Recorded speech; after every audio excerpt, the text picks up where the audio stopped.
Good afternoon. It's 3:01. I'm Jess Bonanno live from the Circus Sports at Kentucky Downs Studios. In Titans news today, the team opened up running back Tyjae Spears returned to practice window as he was at practice today. They have 21 days to put him back on the 53-man roster. The Cardinals running back Trey Benson has been placed on IR, so he will be out for Sunday's game against the Titans. James Conner is also out, so the Cardinals will be leaning on their third-string running back, Emari DeMercado. In NFL news today, Commanders quarterback Jaden Daniels has been cleared to return to practice as his status for Sunday is still up in the air. Buccaneers running back Bucky Irving is dealing with a foot sprain that the team considers to be week-to-week injury. And former Indianapolis Colts and All-Pro linebacker Shaquille Leonard is retiring from the NFL. Also, Lamar Jackson missed Wednesday's practice as his status for Sunday's game is up in the air. For your foundation repair and whatever your needs, you need to visit USSTN.com. Breaking news at once on your home for the Titans and Balls. This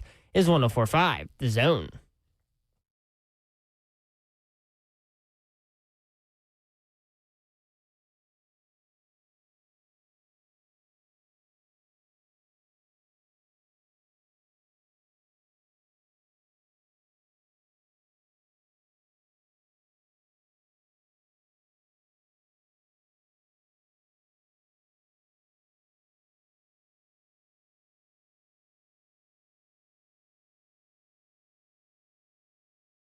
HL 104.5 The Zone. What up, Nashville? Hump day. Answer your question, Babsy? See, kids, they used to have these things called records. And sometimes they would skip. It's kind of weird. I felt like I was going to have to, office linebacker tackle you. Pat me on the back. Get it out. Yeah, like a baby. That's what it sounded like. Dude, Yeah. that's what it felt like when I was doing my little neck like it. Yeah. Oh, I need a massage. I'm getting one tomorrow, as a matter of fact. Well, look at you. Tell you, Euro. It's funny that you Moment's said peace. No. Coming to see you. Hey, I need to go see them. Dude, they're all. Don't they do facials? Yeah, they do everything. Dude, I got to get a facial. What? Y'all remember Monday when I was massaging my temple? that. Yeah, Y'all see this little vein or something that's popping out? yeah. You look like Frankenstein. Yeah, it's like somebody whooped me in my sleep. Is it a pimple? I don't know what it is, but I zoomed in It on is it to kinda take like a a picture. ball. But it's a pimple back here, and I see some little blackheads. Need a facial. They have a hydrofacial there. I'm going That's to get What about, like, I'm going to get it. What about the microneedling? Does he need that? I don't think What does so. that do? Is that like acupuncture? Kind of. Yeah. I mean, it's basically like needles all over. It's Little bitty supposed needles. to, little bitty needles. Makes your face is red all for like a red. day. No, y'all. I've never done it, but I hear great things about it. So it basically gets your skin to elasticity and rejuvenate and all those. Lisa on YouTube. Happy Hump Day, Dawn. Yes. That's what she was waiting I'm on. not going to say it. Moving on. Thanks, Lisa. It's unfortunate, man. The things you won't do for I entertainment. know, man. Come on, the people want it, Babs. Yeah, people are having tough days, Babs. Yeah, They- Listen, I've you already just- embarrassed Wow. myself enough. Y'all, moving on. Sure people days, or she don't even want to show people days. Babs is here, y'all. Yeah, I'm here. What's up, Babs? Hit it, Zep. Get it together, Zephyr. She did come in with an attitude, man. We had this promotions girl like doing a little project that's going to be on social media. And I had to go use the bathroom. I was like, hey, my co-hosts, they get here at like 3 o'clock, like on the dot. So I'll come back and do it. And so when I come back, Babs is standing there doing it or about to do it. And I was like, oh, damn, I almost walked in your shot. I can't believe you're here. And she's holding the back of McDonald's. I'm like, oh, my gosh, this is where we are? Mm-hmm. And you kind of snap back at me. I'm like, oh, we're going to have a good show today. Like, if I have McDonald's for my meal, Mama's in a bad place.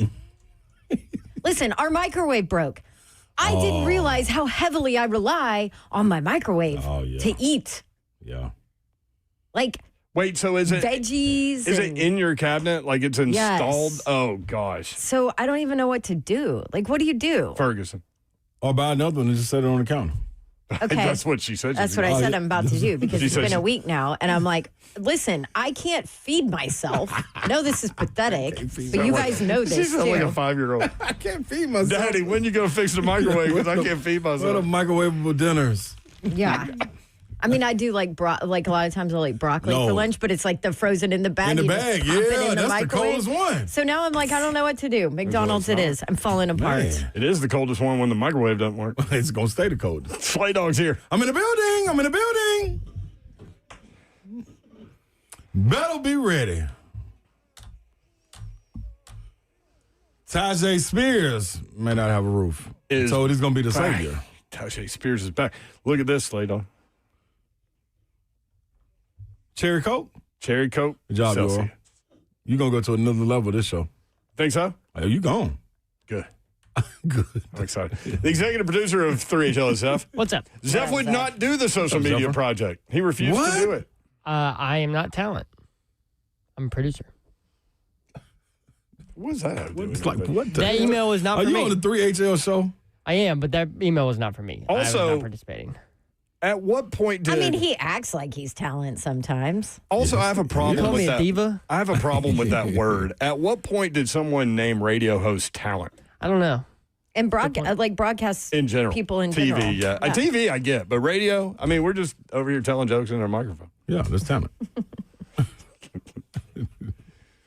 Helping people grow their business. Those are the two things. Those are my responsibilities here. 615-737-1045. If you want in, we can take your call for sure. Titans at Cardinals. Cardinals were a 9.5-point favorite. Then it popped down to 7.5 yesterday. Ding, ding. Silent your phone. Is that Rocky? That wasn't me. Remember when Apollo Creed and Rocky got in the ring after the fight? Bail? And he goes, ding, ding. Yeah, Whose phone was that? mine. Mayor. The leader of this show. You know, Buck has a rule Not on their leading. show that I if, told you, talent. Buck has a rule on their show that if you can hear your notification sound, you have to explain you have to read what the notification is. Well, I it's would a read mine. notification, Mayor. I got one. What to watch Wednesday night? Red Sox versus Yankees. we didn't and hear more- your phone. But you hear the vibrate all the time. I thought somebody on the chat said that one time. Oh, that wasn't Slate's phone. He was always buzzes. Say my Mine I is have from our so friend. many notifications. Why? dude. Popular. No. Mine- They're all bunk. Mine was from our friend Blake Krieger, who said, this What'd he say? Vitello thing, man. No, don't tell Blake. Don't feed. I can tell him. Blake, don't feed into that. Don't you dare worry about that, dog. Yesterday, you said when the line went from 9.5 to 7.5, Cardinals by 7.5. What does Coach Mack call them? The Birdinals? He used to coach there. He was head coach. Red Birds. Arizona. You said the line can move, but I ain't. Nope. Only way I'm moving if the line goes up. Well, it went back up to 8.5. And now I want it double digit up. 8.5. And then what are you going to do? If it's 17, I bet on the Titans. 17? It's not getting to 17. They lost Do we have 26-9. Furman on today, right? Yes. Yeah. Oh, I'm ready. Oh, by I'm the ready way, too. speaking of the What game you got, 26 to Babs? nothing. You guys have at least asked me 50 times. I at know least. what game you I have. love Hold on, you. wait. Don't even say it. Don't say I it. remember what games Don't say you it. had. Don't say it. Also, your freaking brother lives there where I'm going. Louisville, I just asked him about that. Yes. Louisville and Well, I just Virginia. asked if Yeah, Bernardo that's was right. going to be there, and you You sure texted did. I him, texted and him. you still don't remember what That's game a I had. shame on me. Virginia at Louisville. Yep. And Virginia is ranked, and Louisville is unbeaten. It's actually going to be a really fun game. And you're driving. And I'm driving this year. Really? Yes. on, Slay. That was so stupid last year.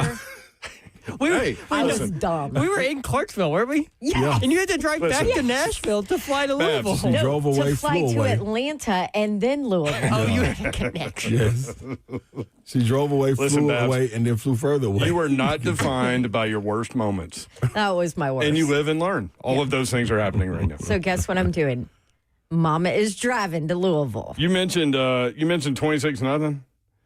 The Titans are number 32 in the NFL in points per game now with 12.8 points per game. They are number 29 in the NFL in points against. They're giving up 30. They're scoring 12.8. They're giving up 30. That is not a recipe for success if I were to, think about it and draw it up. So If you talking about who? The Titans.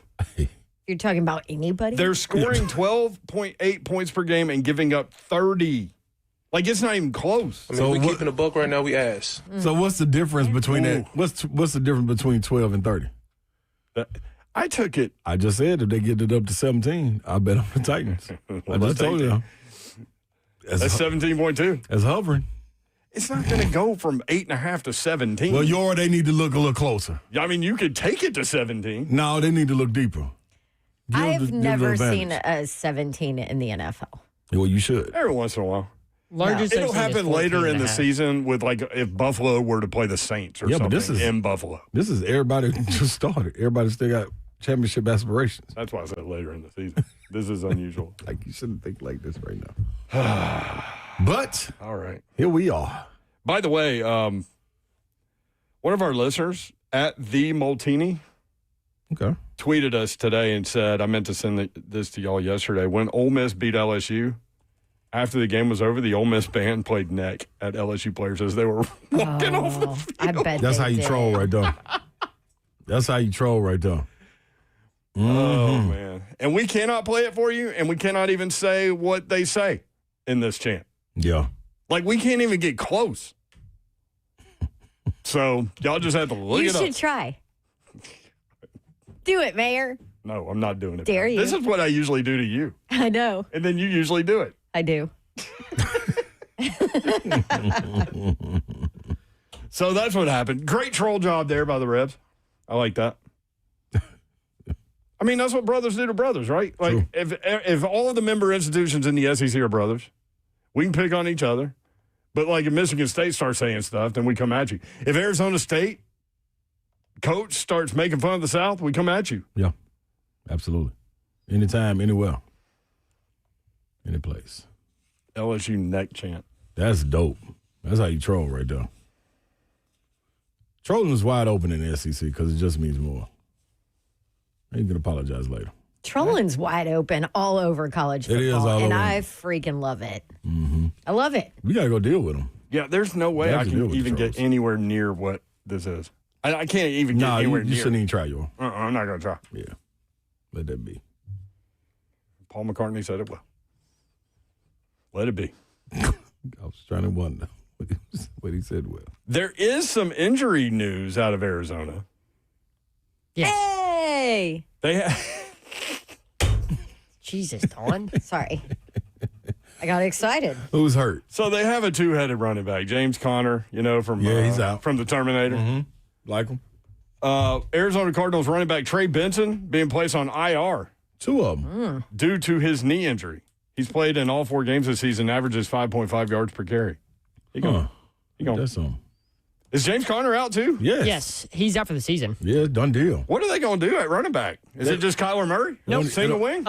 You know what? They'll find something. Their third string running back is Amari DeMercado. Seth. Like, give it up. I had it. That sounds like a character at Fantasy Island, Amari DeMercado. DeMercado. doesn't it? He has, in his career, I think he has like 86 attempts, and he averages just over 6-point-something yards per carry. That was not your best effort. No. And I had it down on my update, too. Just missed it there. Did you practice? I did. Don't you hate when Okay. I hate Wait. when I have a hard This is name good. Yeah. and This is I good. practice it and I work on it so hard and then you still screw it up. This is good right here. Their leading rusher is Trey Benson, 160 yards. Kyler Murray, number 2, 148 yards. James Conner, number 3, 95 yards. Their fourth leading rusher is a wide receiver named Greg Dortch. Oh my gosh, Please don't. no. I hope he never gets the ball. No. I pray he don't Dortch. get the ball. See, Why, Mayor? Why do you love that name that's so what I much? don't know. Where did he play? Iowa State? Where was he? I don't You want to know where Dortch was? Yeah. Wake Forest. Wake Forest, that's right. I'm like, I know I covered Very him, close. but where? Yep. Very close. Definitely know him. Another move that the Cardinals made at that position, they signed Jamar Jefferson to their practice squad, who was on the Titans practice squad. Running back Jamar Jefferson. Dude, the next running back on this list is DeMercado, like he talked about, 4 carries, 8 yards on the season. All right, so Path to victory. here we go. They can't There's run the ball. Yes, Slay, they might be one-dimensional. why are you shaking your head, Slay? Because for the last 3 years, I've been Listen. down this road. I was going to say, I listen. mean, they're 4 and defense- 21 in the last 25, but Oh that's my 4. gosh, Cronky. That's 4 Dorch wins. by Dorch. I can see it now. Oh, Lord. See, or you did that. Oh, my gosh. Somebody go ask L'Jarius Sneed about Dortch. Who? It should be me. Please don't. Who? That one, who? that one might be justified with the who. Right. Hey, they're 2-2. All 4 of their games have been 1 score or less. The only 2 teams they've beaten are the Saints and the Carolina Panthers, both by a touchdown or less. Okay. And you know what we did? I'm giving you Pat the victory, Slay. We lost to a team worse than both of those teams you just named. Who's worse than the Saints? By 26. We are. I know that. I know that. The Texans? The Texans. They're worse than the The Saints? Texans Yes. are not worse than the Saints. I don't think they're worse than the Saints. No. Let me ask y'all something. Let me ask y'all a question. If you looked at the schedule right now, where do you predict to win? Where? Well, I know that. On what team? What team do the Titans play you predict to win? I read last week that Maybe the Cleveland? only game that they would be favored in was the Saints game. Not Cleveland. No, Myles Garrett did basketball moves. Oh, and they got a rookie. up front, too. Remember last year when he told the guy what he should do? I do. Like, no, it's not Cleveland. That's a one-man wrecking crew. But it's the Saints. Also, they have a new quarterback, the Browns. Yeah, Dylan Gabriel. Yeah. He's a pocket person. Dog. You can put him in your The pocket. Browns have had a new quarterback Every- 25 times, and it's never worked out. Also, did I hear that Shador Sanders gave a locker room interview and didn't say anything? He just did it in memes. He mimed it. Mimed it. He yeah. mimed it the whole time, and it was very Weird. weird to watch. I would play the audio on it, but he didn't say anything. Yeah, I like it. Just don't say nothing. That would be funny audio. Like, why? Just don't say anything. Well, he didn't. That was perfect. It's annoying. But he can't. Can he get fined for that? No, he talked. He didn't talk, He did. His mouth was moving. but nothing was coming out. Exactly. Fined. If she were commissioner, Oh, boy. I'd be fining everybody. I'd double the fine just for that little bull crap. Fine, everybody. Corey Curtis has still Slay to take the Titans and the under on a 6-point teaser, and that gets it done for him. I don't believe none of You that. ever do those teaser things? No. Been teased long enough when it comes to What's a teaser for people? I don't do them. Yeah, what is it? You take. I tone out when people start talking about them. I got a partner that do it all the time. I forgot exactly what it is. You take an amount of points and you're giving a line. So if the spread is 6, Shows you about take it at fuck. 9 or something like that. It takes it up. I could be wrong because I never do it. All right, why don't we ask Furman? Yeah, there you go. I'll ask him. Let's ask Patrick in Ohio about okay. Babs' microwave situation. Oh, Patrick, Lord. what's up? Got a microwave, Patrick? I was just going to suggest a double drawer air fryer. I have an air fryer. She has an air fryer. That's why I just don't think know, there's a problem. I don't know how to do it. You put the food in and you turn it on. There you go. See, great advice. Also, I didn't think you cooked anything. I thought it was all Travis. I not- don't. That's not really cooking, cooking. so- That's why I don't know how to use the air fryer. I don't cook in it. Air fryers, actually. Okay, thank All you, right, Patrick. Maybe I can learn. Like it's, Well, somebody said you can do the vegetables in like boiling water. Yeah, but boiling don't water wanna- takes too yeah, long. you don't I ain't wanna got time listen. for it. I hate watching boiling water. we need anything. Like, Everything's got to be nuked. No, put the broccoli in the air fryer. It will work. It'll turn out well, It will. especially if you like the crispy Do you have the to take crispy it out ends. of the plastic bag? Yes, though? you have to take it out of the bag. You'll melt the bag. No, put everything in there. I mean, I can put it in the microwave in the Yeah, bag. that's right. See, things have changed. Yeah, but that's radiation. This is just hot air. Okay. Like this show. Just hot. We like Shador. Coming up today, Coach Mack presented by Two Rivers Ford at 4 o'clock. Todd Furman talks point spreads at 4:20. And check this out. Babs is actually here for this, and I can't wait for it. Danny Canel joins us at 5:20. Yay! She says Listen. yay because she loves going at him. I love going at him, but I also am working a ton of ACC games right now. You can get So. some info. He'll be so happy. Yeah. And he can talk Miami, Florida State. He's going to be ecstatic. Yes. I'm actually taking Florida State in the money line in that one. I've actually rewatched the FSU loss to Virginia about 3 times now since I have Virginia Well, they this came week. down. They came down that. They could not have come faster down that hill. Was that not crazy? And then it was Squirrel White that everybody was like, is Squirrel dead? Like, is he Killed okay? the squirrel. I mean, there was like 19 people injured. Squirrels figure out a way to get out of problems like that. I don't know how he got out, but then somebody tweeted a picture of him walking around the chaos a little bit later. So I was like, oh, he's You ever been driving down the there. street and there's a squirrel sitting there and you don't think he moved at all? Because I don't move my car for a squirrel. no. Like, he's just getting hit. I ain't really moving for no animals. Yeah. What? You can't. I am. If you do, What is wrong man, with you y'all? out of here then. You're going to flip your car. Yeah, you leaving. Oh, no. Again, then whatever little animal just going to be looking at you. But you never hit the squirrel. But he does little moves, though. under He your does car. little moves. And Yeah. I have no idea what. So, squirrel, there's no way he got in trouble with that deal. He got out. He got out of there. We need to get out of here. Yeah. Arizona and Tennessee, we've got notes for you next. 3HL.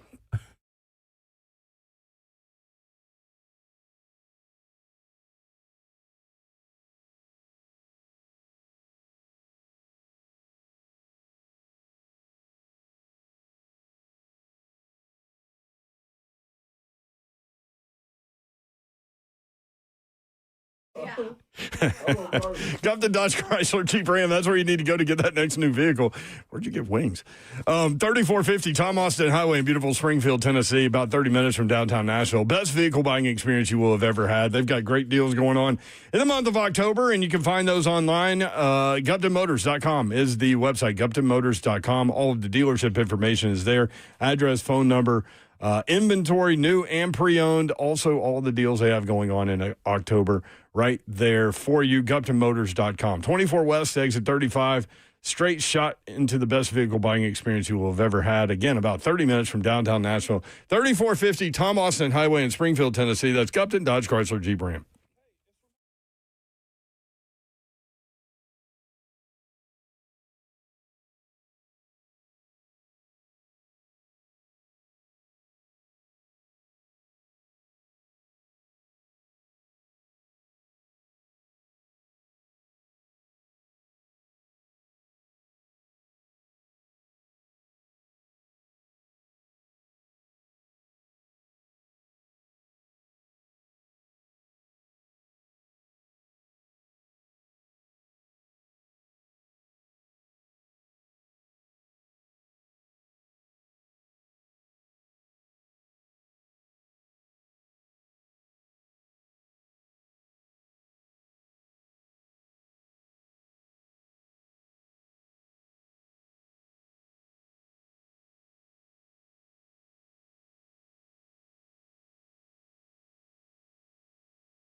3HL 1045 The Zone. Who let the dogs out? Really? Is there a reason for this?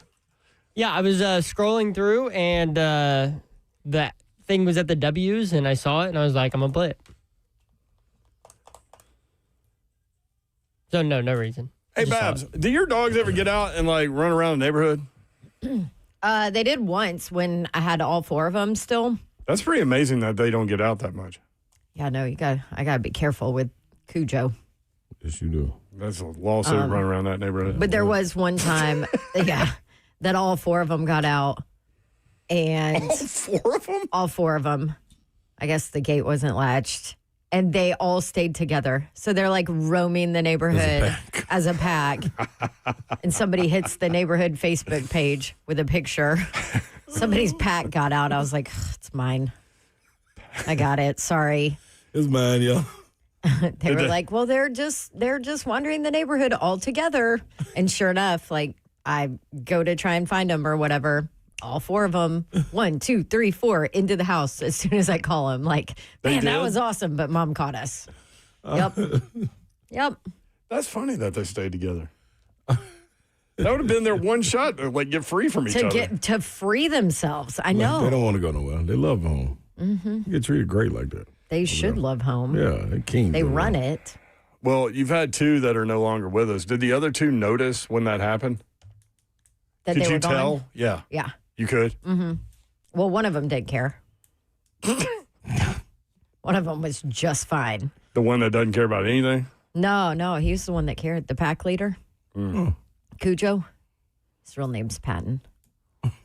He cared. Patton's a good name for him. He's a general. Yeah. And he will General Patton. knock you out. Ravens quarterback Lamar Jackson did not practice today. That line is What's that line? Houston at Baltimore. Houston is a 1.5-point favorite at Baltimore. Without an MVP quarterback. How about that? You want to know how much a quarterback means, especially of that level? I don't even really believe in him. That's what I take from him. Who is the Baltimore backup? Vegas? Yeah. Cooper Rush. Cooper Rush. He was with Dallas, right? Yeah. He was with Dallas. He played all right when he got in for a little bit. Dylan Gabriel, the new QB1 in Cleveland. Joe Flacco hits the pine. Well, it's not really pine anymore. Yeah, plastic. Yeah, plastic. It's the plastic. Flacco's down. I can't believe he made it this long. What is he, 40? Oh, every bit. Every bit of it? Yeah, no question. I think, what was it? Yes, he's 40 years old. He'll be 41 in January. January 16th. That's amazing. Mm-hmm. Still playing the game. I mean, he looks like a corpse in his ESPN picture. Jeez. Yeah. I mean, he's got like that white chalky look on his neck and chest. Holy. Probably just get some sun, huh? Corpse. Well, I mean, corpses don't get sun. No, they don't. So he was completing 58.1% of his passes, 5.1 yards per completion, 2 touchdowns, 6 interceptions. What did they think he was going to do? I don't know. Like, that was, I mean, that's why they drafted 2 quarterbacks, I guess. man, Joe is content being on his couch until called off. Not starting the season. That ain't how he been operating. Come on, Cleveland. Josh said Brent using a drone, isolating it, and describing Shiano. I don't even know what that means. Yeah, Josh is in here all day. Zeph is the one that uses drones. Yeah. He crashes them into things. Thankfully, they all have warranties. After a certain amount of like replacements, don't you like lose the warranty? Just buy a new warranty on the new one. Yeah, but you're not. Your employer is. That's correct. It does not come out of my pocket. Okay. Your boss. I got a stat for you. So the big games, obviously, anything Titans related, we're going to talk about. But the big game, obviously, Vanderbilt at Alabama. Yes. Right? Alabama, a 10.5-point favorite. Here's a stat that Todd Furman gave us. He gave us one that we already knew. 5-0 for the first time since 2008. Also, Vanderbilt has opened with 5 straight 30-plus point games for the first time since 1915. That one was amazing to me. How about that? 1915. I mean, it's because it's 5 straight. I get it. But even like that James Franklin teams that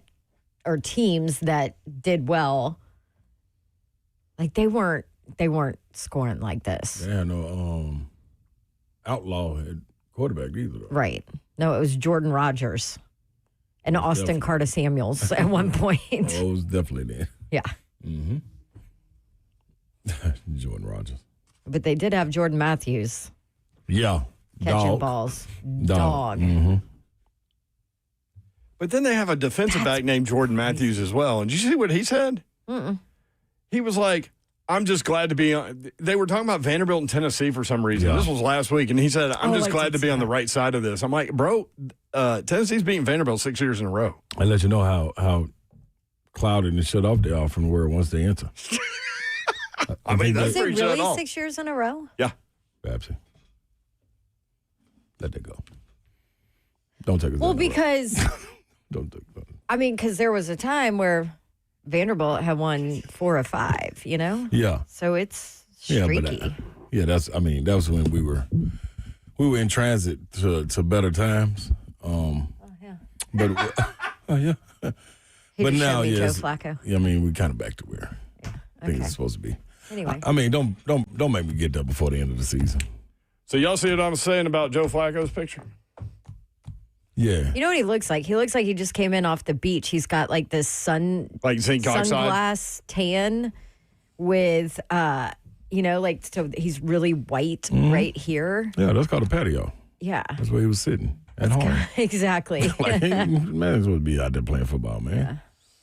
Just leave him alone, y'all. Kicker Joey Sly made his first 10 kicks of the season. Then, He's missed 4 in a row. This from Jim White. The Titans had a kicker tryout Tuesday.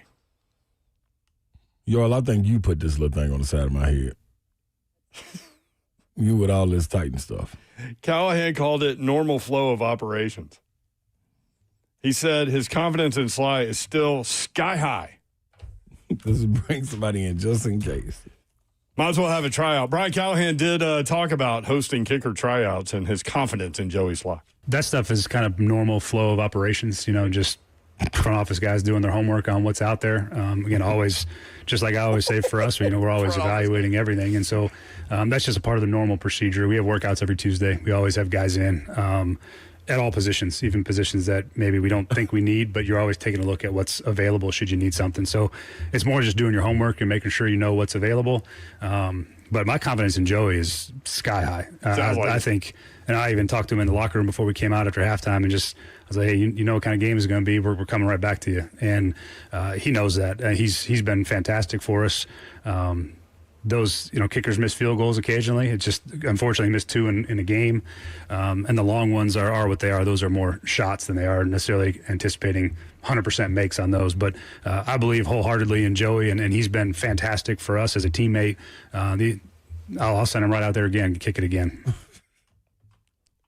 Wait, so he went on and on about how confident he is in Joey Sly, and then he said the kicker tryouts are a front office thing. Which, makes sense. Like you're constantly, because what if Joey Sly gets hurt, this weekend on Sunday and is done for the year? You sure as heck have better, so what he's saying makes sense, but just within It does. what's It's just going funny on, with it's what's going on. Yes, exactly. You're right. Like you're always trying out kickers just in case. Also, Nick Folk made a 58-yarder this past weekend. Oh, So. I'm okay with Yes, he did. them doing the routine thing of bringing people in. The part that gets me, Oh, here we go. Wait, there's a part that gets you? yeah, man, the front office doing day job. That's just their work. That's what they always do. Well, guess what? This is what they always do. We've not won a game doing what they always do since last year. I don't even count them 3 games no more because I don't even know what games we won. Yeah, but I last think year. his point, in all seriousness, is that I'm serious. I'm dead serious. Like, Well, I'm trying to be something serious. need to happen 'Cause over I there haven't for the been real front serious. office. Then, because the people that they looking at, they can't come in here and get it done. The people coming in here not doing nothing. What I'm y'all. saying is Tuesday is all over the league. People come in and do tryouts. Well, but also, It's true. okay, if you want to point something out with that, though, that's just the front office doing their due diligence. It probably should have been that's us as a franchise doing due diligence, That's the right? one thing. I like that you said that. That's the one thing that has stuck out the last few media sessions with the assistant coaches and head coaches, a divide between a lot of things. Yeah. And that's what it's like small. them separating and it's themselves. dumb. And some people are going to be like, okay, Davenport, whatever, bring it up the smallest, dumbest stuff. But, right? Are you guys not all on the same team? Isn't the front office and the scouting and whatever? I mean, like, it should be, oh, that's just us doing our due diligence, you know? That may be the problem because the front office getting people that they like and maybe the coaches or don't doing like their them own or thing. fit they scheme. Like, right. That's the only thing that really bothered me about that. And I know it's small. and it is small. But when you're in the situation that you are right now. It's a microscope on you. Yes. And so every single thing you say, everything that comes out, like people are going to read between the lines and like what QB1 said. Yeah. After the game. Oh, talking about how and now Big Jeff is weighing in on it and Callie and I mean, we keeping a buck right now, we ass.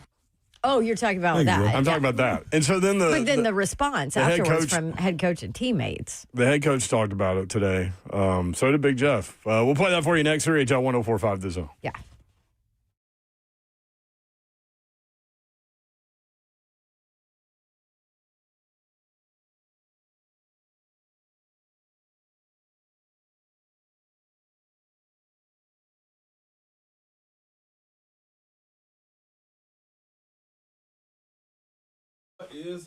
What is happening, good people, is Big Slay. And y'all understand what time of year it is. It's a season change in football in full swing.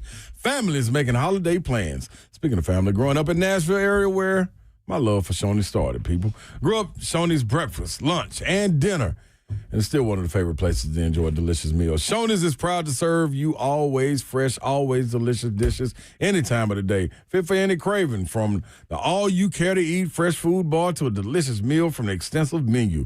Get a classic Slim Jim or an all-American burger. Baked spaghetti, they got that on deck. But top it off every single time with either their strawberry pie or that world-famous hot fudge cake. That's the favorite for me. Plus, if you want to go with the kids, sports, and school events, this busy season, you can let Shoney's do all of the cooking for you.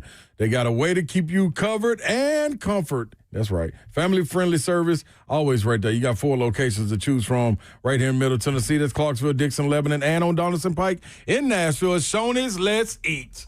You can watch us on live, YouTube, Facebook Live, Twitter, and Twitch. Laserface 2030. We keep it buck right now. It's Burke's fault. Y'all... Do y'all understand that Burke Nihill has nothing to do with the football side of things now? It's all business, absolutely. I'm just saying. It's a funny comment. The other day, I know a lot of y'all do this. You go over to your buddy's house, and he's pumped to watch football, but his setup, total mess, or as Cam Ward would say. Lagging, buffering, switching between apps, trying to find the games. He claimed he was a big fan, but you feel like you've been fan-fished. See if you call yourself a football fan. You got to have Xfinity. It's the ultimate sports destination. You can find the best games and my favorite teams all in one place because I do have Xfinity. And the way I watch, next level. It's the perfect fan flex. Got all the action right in my living room. Plus, Xfinity's best picture and sound with enhanced 4K. So clear, it feels like you're in the stadium. Sometimes you got 4 games going on at once because why not? On top of that, I get real-time notifications and live stats right on my TV. It's the best seat in the house every time. Next game day, make sure that big fan isn't a big fail. Learn more at Xfinity.com. Xfinity, imagine that. Restrictions apply. Multi-view requires Xfinity 4K capable TV box. Call, go into a store, or visit Xfinity.com.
3HL 104.5 The Zone.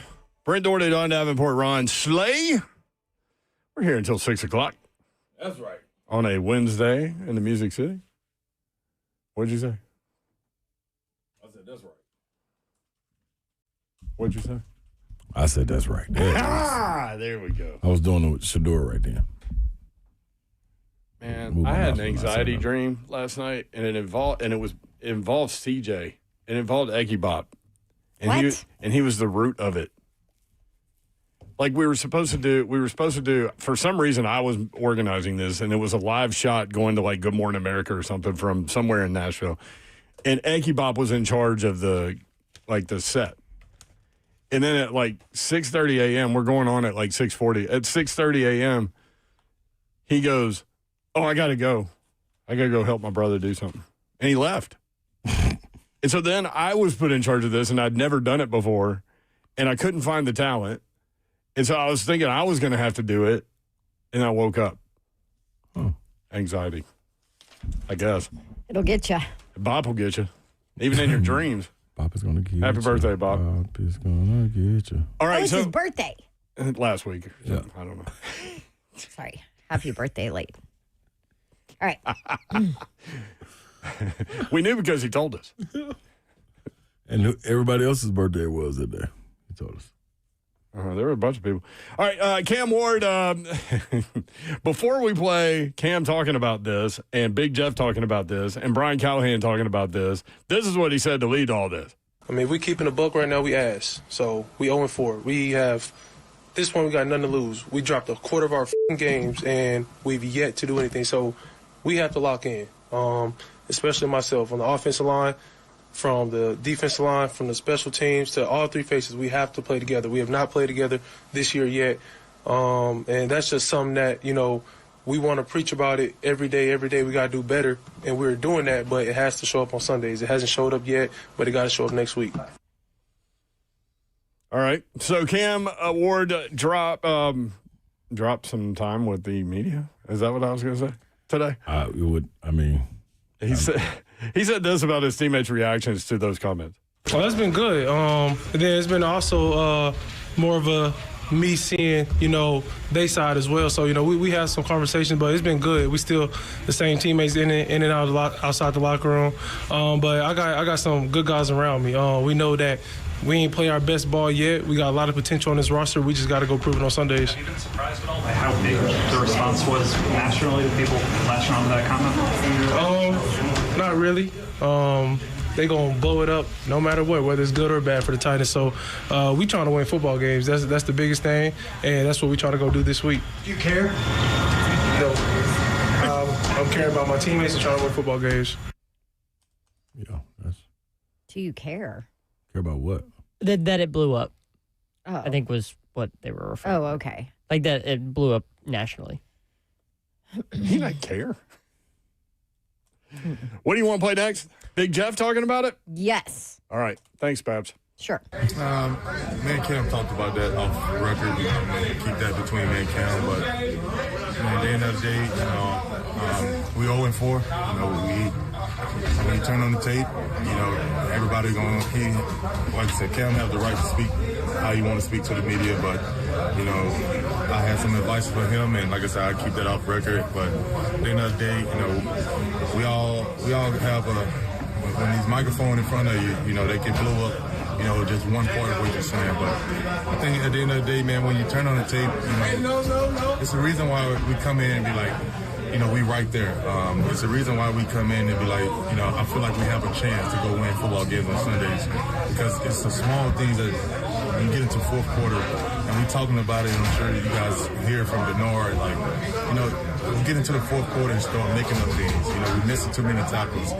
Showed us a stat today to where we had 2 missed tackles in the first half versus in our second half of the games, we got like 35 missed tackles. And that shows, a football team that not doing the things and, man, having that stamina into the second half. So I think that's the thing we need to focus on to win football games. And, like I said, it's the reason why I come in and say, we're right there. It's just a small thing we can fix that can help us win the football game. Obviously. What is you look pensive. Slay, what's your thought on it? Does everybody feel that way? About we right there. You know what I'm saying? Oh, that's what you took? I thought you meant I thought you were talking about him giving Cam advice on that right there. not to say something like that to the media. Yeah, that's big brother. That's big brother. I've been through it, dog. Take my, take my advice like this. I mean, trust me. Big Jeff could be like, hey, listen, I've been through it. Yeah. I've said the things into the mic that and I know what you want to do. you don't want to have to deal with. And you saying it the right way, but you not explaining that to the person in where they running that in L.A. or they running it in Miami. You know what I'm saying? Like all they hear is the tagline and they running with it. You know what I mean? They think that's everything that the Titans are. And what Big Jeff saying, man, just be careful. Be careful. That's all. But my thing is, does everybody feel that way? Like, that they're right there. That you right there. Nationally, no. Media that's watching this team, no. Fan base that's watching this team, absolutely not. And then I'm talking about But them do in the locker they room. really feel like that in the locker room? Is it really all of everybody? Yeah. Because it's cool. I know it's a couple of them that feel that way, without question. It always is. You know what I'm saying? And you're always going to have your leaders that always feel that way. But does everybody feel that way? Because if you do, the thing is, this is my problem. It doesn't happen week to week. If everybody feel like we right there, at some point, dog, he just said it. 2 missed tackles in the first half of games. 35 in the second. If everybody feel like that, dog, like what is it getting over the hump? Yeah, depth is one thing, but we early in the season, man. Everybody fresh. Like you in shape. Like when you get to about, I would say midway point, from this point on to the midway point, all the way to the bye. When does our bye? Week what? 8 or something like that? I think it's 10. 10? Yeah. Like, to that point right there, that's when I can see everybody being like, damn, dog, all right, let's get our second win, y'all. Let's get ready to roll. You know what I'm saying? But from right here, like, we fresh. We ready. Like, high concentration. Everybody got to change. If you feel like it, dog, I'm not watching film every single day with my same guys, and I'm going to go out there and make the same mistake or another mistake that's going to be Did y'all have negative to my Did y'all growth, have any man? kind Like, of problem with what Cam said? Yeah, because it's no, I don't have a problem with it. I mean, but if I'm in the locker room, but if I'm in the locker room, you don't want that to be the voice of us coming out. We already trying to fight through. We're trying to hold on to every positive straw we can get. We got enough negative coming out, totally, so we don't need anybody totally echoing what everybody, as far as the media and fans, are saying. And if you're which y'all are, and if you're the Titans, you don't want that out. Yeah, you know what I'm saying. So him. Inside, I got a problem with it, but outside, no, you told the truth. Like the fans saying it. I didn't have an issue with it. And when I first heard it, I was just like, ooh, like that's an emotional response to a frustrating Sunday where he's got to get up there. He's young, he's a rookie, all of that. But when I listened to it back and heard it back, it comes off as extremely immature. You just never been there. Right. You know what I mean? So I don't necessarily That's have kinda an what Jeff was issue with saying. it, Yeah. but I do feel that going back and listening to it, even like after the heat of the moment kind of listen, then I'm like, it sounds not like a leader. It sounds immature. College would have been cool. All the things. Well, would have happened regionally. Let's do this really to kind of put a bow on this thing. This is what Brian Callahan had to say today about it. He's still he's a young player. He's in his he's a number 1 overall pick. He's the face of a franchise, if you will. He's got high expectations for himself. We have high expectations around him, and we all want to meet those. And his ability to be in that spotlight in that moment, I think, is a growing process for him. I think he's growing up. I think he's starting to understand the weight of his words, what those things mean when he speaks and everyone's listening and watching. And then even though he says, he follows up the commentary with a lot of the right things, it's the one-liner that gets taken. And, he's learning how to deal with you guys and how to understand how to have those conversations and still maintain the image that he wants to maintain as a starting quarterback. So growing up is not always easy, and I think there's some things that he's learning along the way, just like we all do. He's speaking for himself, too. Mm-hmm. We all said when he first came in, like, oh, darn, his man is super transparent. Oh, he's still transparent. Oh, he just keep on saying stuff. He still is. I need to take a little heed to that then. Coach Mack, presented by Two Rivers Ford, coming up next.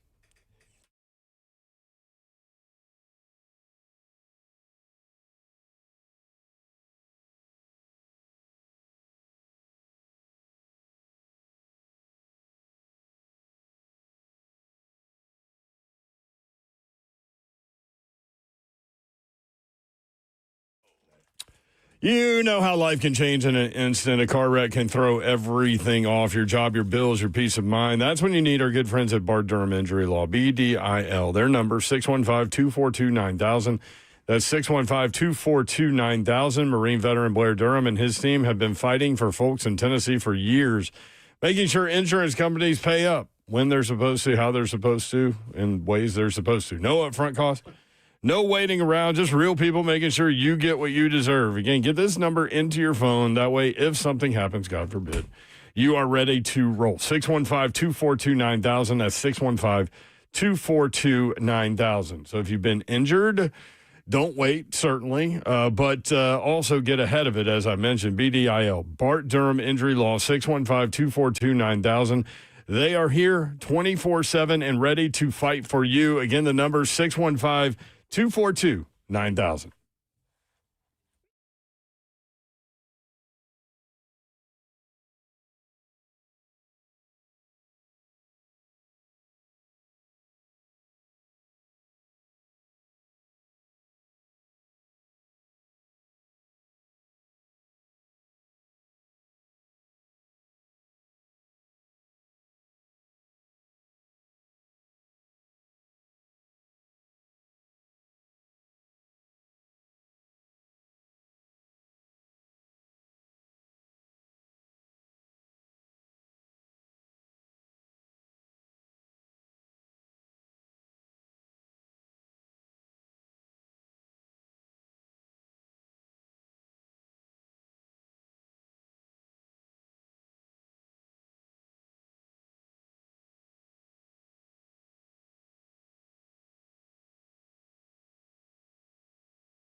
Good afternoon. It is 4:04. I'm Joseph Bonanno live from the Circus Sports at Kentucky Downs studio. The Titans Wednesday injury report is out. J.C. Latham, Blake Hance, Bryce Oliver, and Calvin Ridley all did not practice. Jeffrey Simmons and Tony Pollard were limited with a rest day. Mike Brown, James Lynch, Kevin Winston, and Kevin Zeitler were all limited with injuries. And Tyjae Spears returned to practice with his 21-day window officially opened. The Titans were also awarded tackle Brant Banks off of waivers from the Packers. Cardinals running back Trey Benson has been placed on IR today, so he'll be out for Sunday's game. They're also missing James Conner at running back, so they will be leaning on their third-string running back, Amari DeMercado. In NFL news, the 49ers rolled out quarterback Brock Purdy, wide receivers Ricky Pearsall, and wide receiver Juwan Jennings for Thursday night's game versus the Rams. Mac Jones will get the start at QB. For our foundation repair and waterproofing needs, you need to visit USSTN.com. Breaking news at once on your home for the Titans and Vols. This is 104.5, The Zone.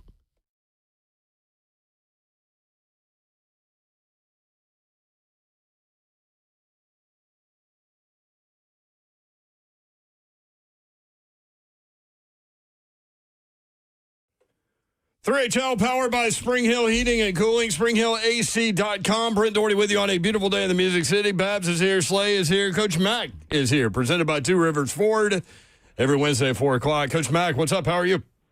Hey, guys. I don't get to see you guys much anymore, just barely when we're passing, when I'm doing Mac Talk and y'all are leaving. So it's always good to be on with you. Love it. Let's talk about Arizona, Coach Mack. When I did a little dive into them, obviously 2-2, every game a one-score game for them. They've got injury issues at the running back position with Trey Benson out, James Conner out. Their offensive style similar to the Titans. What are we going to see from their offense? Well, a little bit unusual about them is they use a lot of 13 personnel, Brent, because Trey McBride is the guy that they run about 30% of their offense through, and with the 13 personnel, it's 3 tight, 1 wide, 1 back. They get into it in a lot of different ways and a lot of different down and distances. And as a defensive coach, when you're looking at 13 personnel, you've got to decide by down and distance, by field position, how you're going to match, because they can make it look like 13, which is a heavy group, but they can also split out, make it look like 12, make it look like 21, make it look like 11, because they've got the tight ends that can work in space. And so that's going to be a challenge of it. And then of course the quarterback, I mean, his off schedule stuff is what you got to always be consistently worried about when you play him.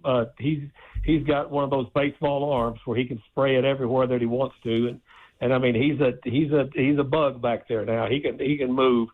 And then again, don't fall asleep on Marvin Harrison Jr. I know that he's, people expect, I think they do, it's normally throughout the league, a high number 1 draft pick to be an immediate success in this league. It doesn't happen, but you can't go to sleep on him, because he's going to break out sometime soon, and you just don't want it to be against you. Yeah, talking about that, the 3 tight end set. So what are some of the things what are some of the ways you can defend that going into the game? Is it more of a extra safety game? Is it more of an extra linebacker game? What kinds of ways can you combat that? Well, it depends on down and distance. Okay. I mean, down and distance and field position is really big on there. So you got to do when you're studying the breakdowns, you got to see when they get into it, and what they want to do out of it, by down and distance, and then also field position wise too. Because I mean, when it originally started, what they wanted to do was get you big and spread you out.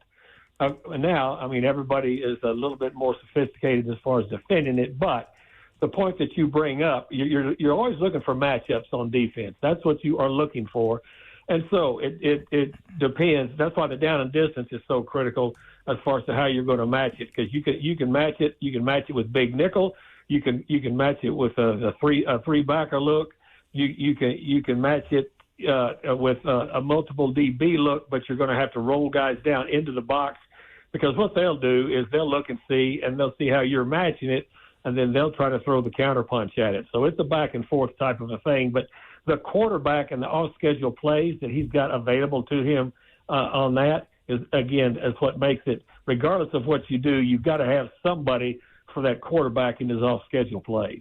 Well, you mentioned Trey McBride and Titans fans that maybe pay attention on a cursory level, but do watch the game will see him, no question. 24 receptions already this season. Coach Mack, he's caught at least 5 balls in every game so far this year. What makes him great? And did you see this when he came out of Colorado State? No. I mean, I'd be lying if I said, "Oh yeah, I thought this guy would be a dude like that." I really did. And here's the thing about him. 30% of their offense goes through him. When you really start breaking it down, that's all I spend my time on is once we're done with our game is starting on the opponent. And 30% of their offense since 24 has run through this dude. And he's an athletic guy. He can get open. He understands being able to body up defenders that are on him. And then, they create ways on the move to get the football to him. So, since 2024, if 30% of their offense has been running through him, and that's a pretty good sample size, you better pay attention to him. 3HL broadcasting live from the 104.5 The Zone Circus Sports Studio. Kentucky's largest sports book can now be found at Circus Sports at Kentucky Downs. Coach Mack's weekly visit presented by Two Rivers Ford. Coach Mack, this group is led by a big veteran, a savvy veteran in Calais Campbell, man. How does he anchor this front line for these guys? Ron, and that's on the other side of the ball. Calais Campbell on the inside. He's 39 years old. Right. The guy is really. You have to pull a tooth to find out how old he is. But the guy is still just. He is playing at a really high level. Him on the inside and then Sweat on the outside. Mm-hmm. They've got a decent pressure package. And then the guy I've always really liked in their defense is Buda Baker. Yeah. They paid him a lot of money as a safety because he can drop down and really be a thumper in the box, but he can also play in space. But those two guys that you mentioned, that's who they lean on. And you've got an inside pressure, an outside pressure, and what you can't do. Again, I've said this, throughout this season, and it's just held true. You get in third double digits against them, they're going to unleash Calais Campbell. And Calais Campbell, people look at it and say, he's 39 years old. Yeah. He's got to have lost something. He was blessed with a whole lot to start with. Yeah. So even if he loses a little something, he's better than most. Absolutely. What is their scheme? I don't know this DC like that, Coach Mack. What is their scheme? What do they like to do to get to it? Like you say, hold you down and get you back behind the sticks or third and long. How do they get you there? Is the question I'm asking. Well, they're 4-man front to begin with. But what he does, he plays a lot of nickel. He plays a lot of dime too. Gotcha. He'll drop dime on you, which is 6 DBs in there.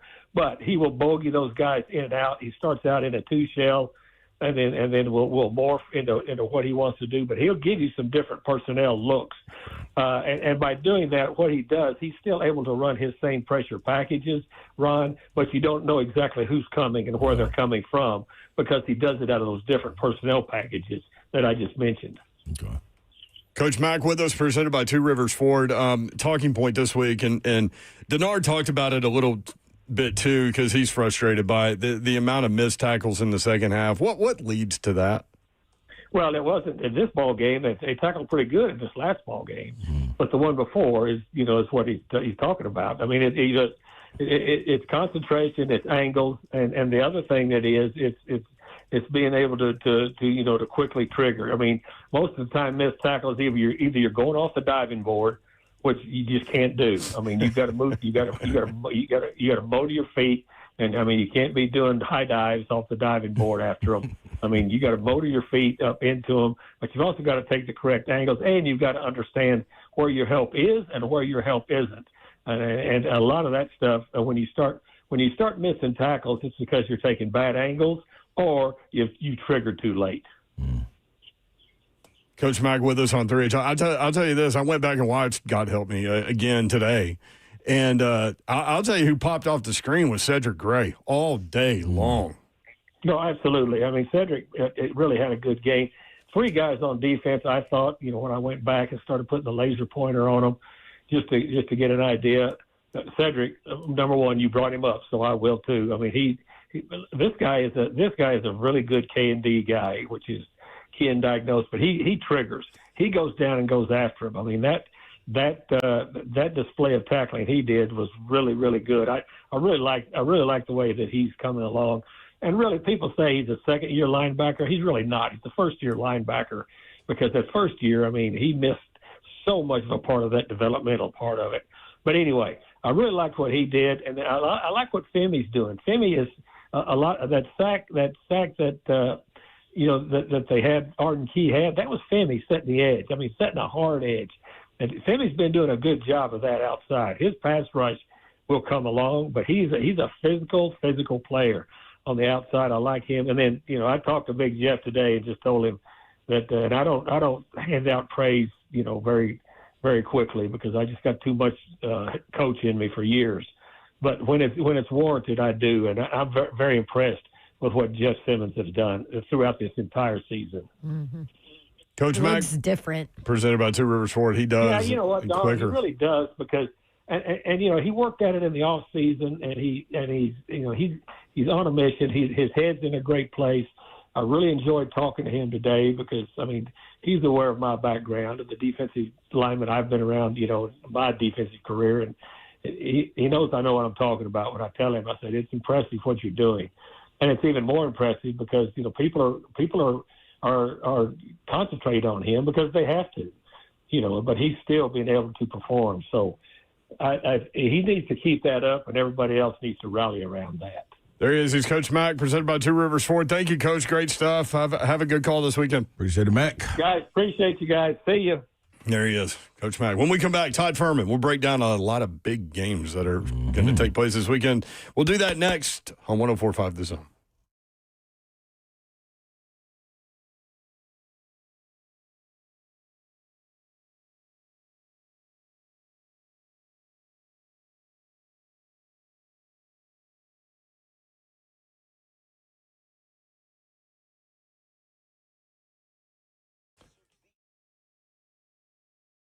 MTSU football about to head through a stretch of Wednesday night lights shining on Floyd Stadium.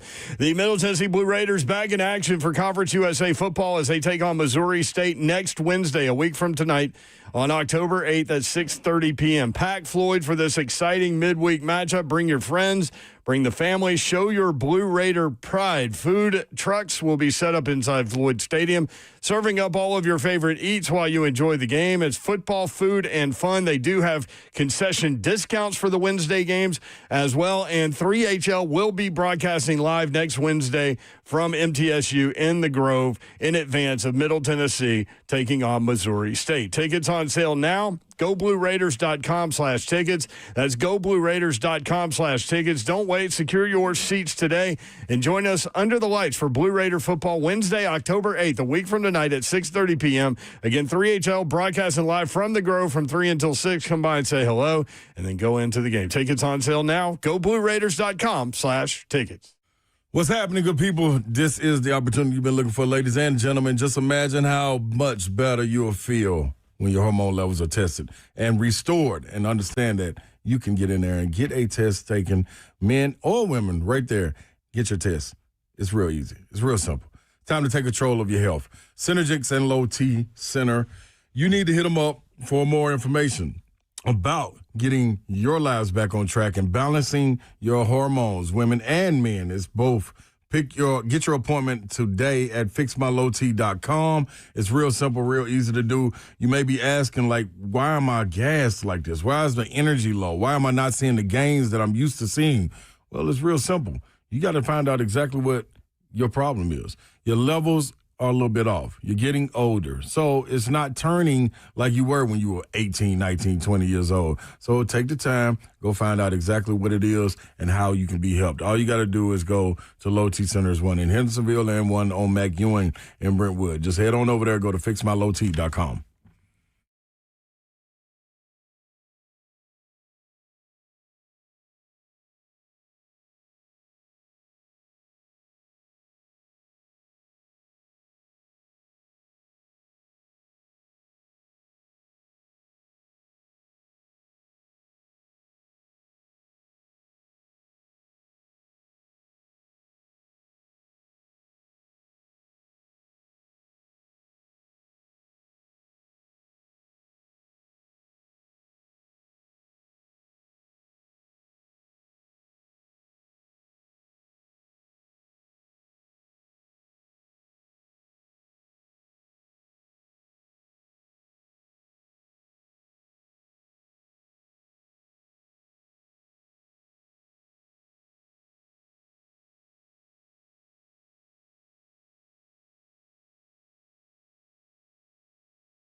3HL 104.5 The Zone. Brent Doherty, Don Davenport, Ron Slay. Todd Furman joins us from Las Vegas. Todd, what's up? How are you?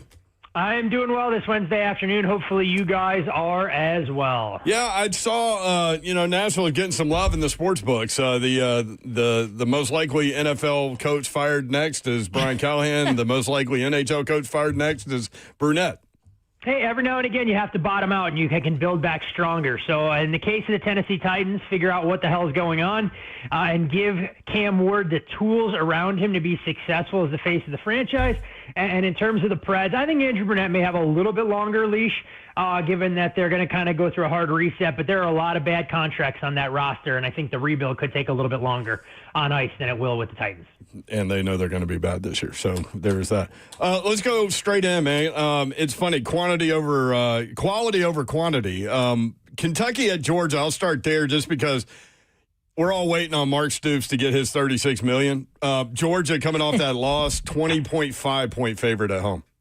Yeah, Georgia, big number here for Kirby and company. I mean, the Bulldogs have done a good job when it comes to rebounding off a loss. 8-0 the last 8 games that they've lost with a point-per-game differential right around the current spread, where it sits in that 20.5, 21 range. At the same time, you dig into Georgia and you look at how they've performed against unranked teams. 0-15-1 against the number when you're talking about laying numbers in this particular price range. So while you'd think Georgia shows a little bit of resilience, it can name the final score here against a Kentucky team that turned the ball over way too frequently last weekend in Columbia. Not a game that I'd be running to bet. This Georgia defense just doesn't feel like it's cut from the same cloth as some of those elite stop units we've seen in the past, but full marks to them. They did everything they could on that side of the ball in the second half against Alabama, just weren't able to erase that deficit that they dug for themselves in the first half. We were talking about this yesterday. I feel like Florida is going to jump up and bite somebody at some point. Gator pun fully intended. Is it this week with Texas coming into the swamp a 6.5-point favorite? Florida will be healthier on the offensive side of the ball, at least if you believe the comments coming out of Gainesville. They're hoping that Aiden Mizell should be a full go, which could potentially see the season debut, or at least against FBS competition, of Dallas Wilson as well. But, coming into this year, I mean, I had questions about DJ Lagway, and I think he's answered them, not in a good way. Through the first couple of tests when they've stepped up in class. Defensively for Florida, a lot of questions about which bodies they may or may not have along that defensive line. And while everybody kind of wants to throw out Texas, and rightfully so, given how anemic the offenses look with Arch Manning, maybe 2 weeks to heal up potentially what's ailing that shoulder, or them to do some self-scouting, will make this Texas offense a little bit more dynamic. So when I dig into the game here, you're not going to get me backing the Gators as a full touchdown home underdog. I just don't know the path for them scoring more than 14 points against this Texas defense as well as it's played. And so a game that I really don't have much interest getting involved in from a betting perspective, especially given the fact that the total is so low at 41. Yeah, that's kind of the next question I was going to ask you, because Texas's defense is great, so is Florida. So are we looking at a 14, like a 17-14 type game? I mean, it's possible, but you look at the way Florida's games have gone. How many interceptions it took against LSU 5. for the Tigers to be to be able to extend. And last time we saw Florida against Miami, I mean, that total was in the low 50s. So you're starting to get priced out of going to the well too many times. I think at last check, Florida's now played 8 straight games that have all come in under the total. Wow. Man, that's how you come through right there. Todd, Father, how are you, my brother? Oh. Hi, I am good, Slay. How are you, man? I'm doing great, Todd, Father. I haven't been able to eat this week because, I had an opportunity to feed my family. And instead of feeding my family, I chose to let it roll, baby. And, I rolled on out. So I've been on a water diet all week, Todd, Father. But, hey, that's neither here nor there. I need to know, man, this Mississippi State, Texas A&M battle that we got taking place. Can they not lose 2 in a row because of 1 in that Tennessee overtime game? Yeah, I mean, look, Mississippi State in a little bit of a tough spot. They're playing the 6th straight week, and you have to wonder if they're going to be able to get themselves up off the deck after what slipped through their fingers against the Vols last week. And Miss State also dealing with a rash of injuries. A couple of key contributors along that offensive line not looking like they're going to be in a return to action. We saw them lose their top receiver, not return in the game against Tennessee, and you're also down potentially an all-SEC safety in Isaac Smith on the back end. So this, for me, feels a little bit like a scheduling loss for Mississippi State. And on the flip side of things, you look at Texas A&M and how poorly they've performed from an ATS perspective. They were a dominant dominant team last week. And I think that 16-10 scoreline against Auburn, not indicative of how that football game went. I mean, Auburn needed a turnover to set up a goal-to-go situation. They held the Tigers to less than 200 yards. And I think this is a game, despite it being a bad situational role, at least over the 2 years that Mike Elko has been in charge for A&M to lay points, that they can come out and actually win a game comfortably. So I'd be looking to lay it with the favorite here. I think 2 touchdowns, only being in that 14 range, is a little bit of a bargain. Wow. I like that right there, Todd Father. I like it.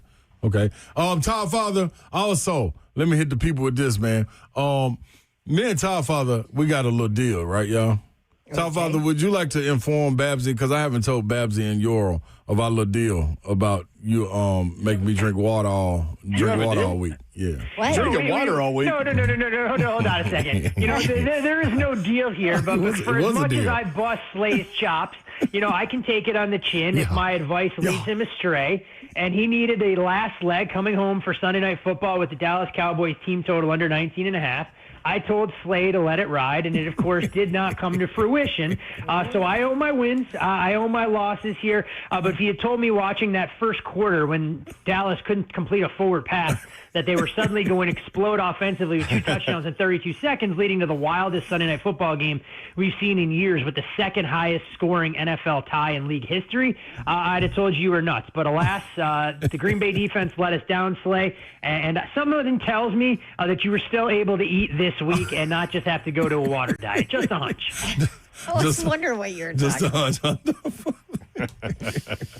Todd Furman, our guy in Vegas, talking about this week's games from a betting perspective. All right, from a betting perspective, Virginia coming off their biggest win in forever, ranked for the first time since 2019. And on the road, Louisville hasn't really played anybody, had to come from behind to beat Pitt, but still favored by 6.5.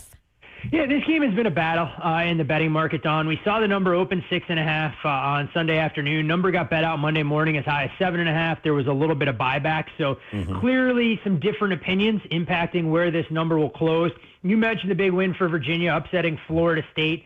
In somewhat improbable fashion, given the way that contest unfolded. But nothing fluke-like about Virginia's win. I mean, Chandler Morris didn't do a great job protecting the football. They were able to battle through adversity and came up with a timely stop when they needed it most. Meanwhile, for Louisville, they got themselves in a 17-0 hole against Pitt and came roaring back. The defense showed a little bit more fight, and I still can't get a great grasp on exactly, what we're getting from Miller Moss on a down-to-down situation. So, fascinating game on a variety of fronts. Means a lot more in the ACC playoff race, or a conference race, I should say, than what we anticipated coming into the year. So, fun game to watch. No strong convictions from a betting side, though. What about over-under at all? They're expecting high scoring, right? Yeah, it looks like, the projections are right up there, and you can understand given some of Virginia's shortcomings defensively, especially on that back end, but they'll have Antonio Clary back, who, missed the majority of that game with a targeting penalty early, and this Louisville defense, look, I haven't been able to quite figure them out. They played well in their win earlier this year, albeit against James Madison. And then they were a lot more buttoned up for the better part of 3 quarters. Forcing Coach Narduzzi to try and go to his backup quarterback to spark them. So if they can carry some of that momentum forward, I think it puts them in a very good spot here. I would lean under if I had to get involved in this total, just because I think both these teams know what's at stake. Todd Father, did Florida State put all their eggs into one basket and beating Alabama and said, you know what, we done with the season? Or do they show their serious against Miami coming up? No, I wouldn't say that. I think they did catch Alabama a little bit off guard in terms of what that offense was going to look like. The new defensive coordinator had an entire offseason of prep, and Gus Malzahn was clearly in his bag. Florida State that we saw losing on the road as a touchdown favorite against Virginia, probably more in line with what their season outlook was coming in. This was a team who was bet under their win total that opened 7.5 during the offseason. Professionals bet that thing down as low as 6.5, and water starting to meet its level. What surprised me a little bit, though, the look-ahead number for the Miami-Florida State game before we saw the Seminoles lose last Friday night was right in line with where the markets opened here. I know people are going to gravitate towards the home underdog, but I just don't think this is a great matchup for Florida State. The key to beating Carson Beck and company, you have to generate pressure and get him off his spot. That hasn't been something that Florida State's shown an ability to do, at least through their first couple of games. Miami comes in more well-rested and a chance to, further get a better grasp of what Corey Heatherman wants to do on the defensive side of the ball. So as this number continues to come down, I'd be more and more intrigued to lay the points with Miami here. I think this Hurricanes team is for real on both the offensive and defensive line. But I do think the total might be a touch high at 54.5, but haven't gotten to the window with a bet there either. Damn it, Todd. I really liked Florida State plus 4.5. Yeah, I think this dog is a little bit of fool's gold. I won't quite say on the same level as Arkansas last week against Notre Dame that a lot of people wanted to make a case for. The number says Florida State's the side, but from what I've seen and the way that these two teams match up, I just can't get there backing Florida State at such a short number. I don't watch a lot of Big Ten, Todd Father, so I'm coming to you on this one. I can understand why you wouldn't want to watch the best conference in college football. What? The top two teams in the country, so I get it. Go ahead. See, that's what I'm saying. That's the problem right there. The three most likely teams to make the college football playoff are all Big Ten teams. And they all cute. Todd Father, Malik Washington, are you believing him? Conference of Champions, Slay. Conference of Champions the last couple of years. Yeah, they like the microwave society, only two. Malik Washington, how much do you believe in him? It's amazing, Slay. You want to cast such aspersions towards the conference that sent Tennessee fans crying for the exit last year in Columbus in frigid temperatures in the playoffs. But you know what? We don't live in the past. We're only looking forward. We're looking through the windshield, not the rear view here. But you mentioned Malik Washington and what he's done at Maryland. Tremendous story there. Mike Loxley hasn't exactly been great in terms of getting his team ready off the bye. Maryland has the longest losing streak in the conference, having lost the last 9 times that they've had extra time to prepare for a game, especially against league opponents. Maryland, defensively, the numbers will look good, given that the schedule that they've played leaves a lot to be desired when you're talking about an FAU, Northern Illinois, an FCS team, and a Wisconsin team that can't complete the forward pass. But this is a game where I think you can see points. I think Washington will be able to punch down a little bit, given what they had to encounter last week against an Ohio State defense that had answers for pretty much everything they wanted to do. And the Huskies a little bit banged up defensively, so I think Maryland will be able to get theirs. This is actually a game that I bet myself earlier today, went over the total of 52, and do think there's a little bit of value as long as you're not going over 55 between the Terps and Huskies. Okay. All right, let's do it. Come on, number 16, Vanderbilt at number 10, Alabama. Bama by 10.5. Yeah, look, this is a game where I thought the number could come a little bit shorter, and sure enough, opened as low as 9.5. That number got bet up very quickly into double digits. And I think this is probably a fair reflection given what we've seen from a betting trend standpoint. Look, Diego Pavia has done nothing but covered numbers as an underdog. This is a guy that has relished that role both on and off the field and deserves a world of credit for what he's been able to accomplish and kind of giving Vandy football the DNA that we haven't seen in quite some time. They'll go into Saturday, and this will be the 51st straight time that Vanderbilt goes into an SEC game listed as an underdog. Now, that's a streak that probably will break a little bit later in the campaign when they take on Kentucky, given how the Wildcats are trending. But just something to think about, and especially with revenge for Alabama. But look, Vandy's been in this spot. They have not disappointed their backers in the past, and I see no reason why people would steer clear of the underdog. I know that from a number standpoint, the price is definitely short, but I also wonder about Alabama offensively. Was what we saw in the first half more indicative, or a team that couldn't muster a single solitary point in the second half against Georgia? How things will look here. I know a number of people trying to make a case to go over the total. I can't get there north of 55, so game, in my opinion, that'll be very fun to watch, and unfortunately, I wish I had some way to get people involved from a betting perspective, but really don't with Alabama in that 10.5, 11 range and the total sitting at 55.5. I do, Todd Father. 10.5, give me Vandy. You're taking Vandy plus the points. Plus the points, I am. Yep. Look, they're on a rapid ascent to become Nashville's team, given the way the Preds and Titans are trending. So you win this game, suddenly that could be the hottest ticket in town. It is. They sold out Georgia State last week. And Utah State. And Utah State. Mm-hmm. There we go. See? Suddenly Clark Lee has the boys and girls in lovely Nashville believing in what Vanderbilt football has and can become. Before we go to pros or anything, Todd Father, you got to give me, what were your thoughts on James Franklin, man, and what he did?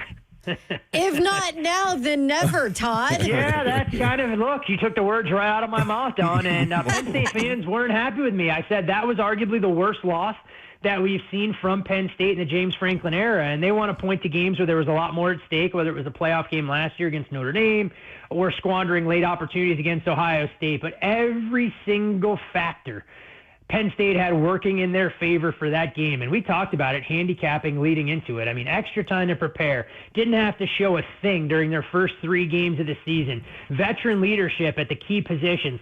And what does Penn State do? They look like they were trying to bleed the clock when they were chasing a 2-touchdown deficit. I mean, it wasn't until they were down by 2 scores that we started to see them stretch the field a little bit. To their credit, they're able to erase a 2-touchdown deficit, and you think they're going to find a way to snatch victory from the jaws of defeat. But this vaunted Penn State defense needed one stop, weren't able to get it, and then Drew Allard does what Drew Allard does best, throw an costly interception at a key juncture of the game. And you look at Penn State's upcoming schedule late in the year. I mean, they'll go through a 3-week stretch where they'll play at Iowa, at Ohio State, and home against Indiana, I believe. They're going to have to potentially at least go 2-1 in those 3 games, because you look at Penn State's resume, in my opinion, 10-2 not going to be enough to get them, 9-3 won't be enough to get them to the college football playoff. So a lot still in front of them, and you wonder how much more patience Penn State fans will have if James Franklin can't eventually get them to the mountaintop. Before we go to the NFL, any college football games we didn't ask you about that you like? Kind of went through a couple of the marquee games. A total that I think is of interest where we could see some weather out in Laramie between UNLV and Wyoming. May want to get in and out with the first half under in that game. UNLV in a little bit of a unique scheduling spot. This will only be their second game since early September. They had a bye, played Miami of Ohio, had another bye, given some scheduling conflicts at Allegiant Stadium. Meanwhile, Wyoming, weather supposed to be out 30 to 35 mile an hour gusts. Looks like it could be 2 teams that want to run the football. Wow. I'm not sure there's going to be much in the way of explosive plays. So while it's never easy to bet a UNLV game under, I can see making a case to go under in the first half at 24.5. Dang. All right. You guys really want to go here, huh? I mean, let me just say this. The line was 9.5, and then yesterday I said it's down to 7.5. And Slay said the line can move, but I ain't at all. He said he wants 17. Well, you're not. Well, yeah, Slay can buy it up to 17 if that's what he wants to do. That's what Mayor told him. It's available. By the way, credit to the Titans. 3-18 against the number since the start of the 2024 season. It's the worst in the NFL in that span. Not shocking, and the worst ATS record ever over a 21-game span in NFL history. So stand up and give the Titans a round of applause. Wow. If you believe in the point spread being the great equalizer, apparently Brian Callahan tips the scales against Tennessee each and every Sunday throughout the course of the fall. This game, if the number closes north of a touchdown, would be the largest favorite for Arizona since taking on the Lions in 2021. Although depending on what you want to use for the closing number against the Panthers, you can split hairs there. But look, Arizona down to their 3rd-string running back. It's a Cardinals team that I think has a ton of questions that they have to answer themselves. And look, they're not exactly equipped to run away and hide from anybody else. So if I had to bet this game, which thankfully none of us do, I think the Titans become the side at 7.5 or better. I want no part of backing Kyler Murray as more than a touchdown favorite, expecting Arizona to win a game comfortably, even against a franchise right now that's as downtrodden as Tennessee, who could be playing without Calvin Ridley. Yeah. Nice tease there. We do have the injury report that we're going to hit everybody with when we come back. But FanDuel has it at 8.5, Todd, so you love it, right? Well, I mean, it's not exactly a key number from 7.5 to 8.5. And love would be a very strong word. My numbers would suggest a bet on Tennessee. But again, I make a lot of bets, some that look good on paper, some that don't, and I don't necessarily have to watch. So I would encourage Titans fans, they're already watching with their hearts, to sacrifice their hard-earned money Sunday afternoon as well. That might make them twice as miserable as what a normal viewing experience typically is. So Lamar Jackson missed practice today. That line is ridiculous, right? What do you do with games like this? The Texans actually a 1.5 favorite at Baltimore because of this situation. Do you just stay away from that? No, what you do is you take the 6.5 like we did before it became official that Lamar Jackson was going to be out in the game, and then figure out what to do with it later, because right now you have a pretty healthy middle working for you there. But that was one of the worst kept secrets, in my opinion, about Lamar Jackson and his availability. The key is to kind of bleed money into the market slowly before it becomes widely known. I think from an injury report standpoint, you're going to want to monitor exactly who may or may not be available for the Ravens on the defensive side. I mean, they're as beat up on that side of the ball as I've seen on a roster in a long, long time. But when you look at a game like this, these are what some head coaches look forward to. I mean, there's a good amount of pressure, but at the same time, there's not. But Baltimore can use the element of surprise. Can they run the football consistently with Derrick Henry? I expect him to carry 20-plus times. And look, Houston, for all of the superlatives heaped on them or the way that the market respected him coming into the season, this is as much a must-win for them in this particular spot as well, coming off of that win against Tennessee last weekend. So interesting game. Don't have much interest with Houston, kind of a 1-point favorite. Wouldn't be surprised, though, if we saw the number swing back in Baltimore's favorite and the Ravens actually close a 1-point favorite in this game with so many questions that both these teams have to answer, quite frankly, on both sides of the ball. Zeph just said 14 players on their injury report, 6 defensive starters for the Ravens. Yeah, and if you look on the two deep, they have a couple of guys on IR. That doesn't include guys that have already been put on IR for Baltimore's defense. So at last check, and I haven't looked at the official report, we were projecting as many as 8 guys in their starting 11 that might not be available for Sunday's game. Any other NFL games you dug into? Did take a little bit of the Denver Broncos, plus 3.5, plus 4. You still have a 4.5, I believe, at FanDuel right now, probably the best price in market. Philadelphia, when you look at this Eagles team, I know their fans don't want to panic yet, but I think there are some red flags with this team offensively. I mean, they're one of 4 teams that has been outgained from a net yards per play standpoint in every game this season. The company they'd be keeping would be with the Cincinnati Bengals, the Tennessee Titans, and the Carolina Panthers, not a zip code that a defending Super Bowl champion wants to live in. I know it's a tough travel spot for Denver, short week, but I just don't trust Philadelphia to win these games by margin. So I think Denver, anything 3.5 or better, offers a little bit of value there. I think Denver's got the better defense. And I think they'll have an opportunity to get their offense on track if Sean Payton's able to scheme things up for Bo Nix. Jumped on it. Do you have you signed up for the parlay to be texted to you when it comes out? No, I have not signed up for that text service. You should. I just keep waiting for Slay to announce that he's going to open up his own Discord channel like everybody else in the gambling space these days. I haven't done anything like that, Todd Father. What you will get, though, is a one single parlay for NFL and college football, and that's gonna be light. It's gonna be light this time. Yeah, I'm going light this week. One for college, one for NFL. I got single bets all through though. If it loses, do I get next week absolutely free? See, Todd, I'm trying to help you, so you ain't got to be on the water diet. You're smaller than me. I'm running around at 272, so I'm telling you, I don't want you to get down below where you are. Like you don't want got me out here gonna have me 260 by the end of the week. Look, I mean, the water diet's enough, but I mean, tonight at sundown and through tomorrow night, I got to fast for 24 hours, Slay. So I might be wasting away to nothing as part of the Jewish holiday observation in front of me. Todd, we're going to be rolling in it, baby. We're going to be rolling in it. There he is. He's Todd Furman. Thank you, Todd. Good stuff, man. Always a pleasure, guys.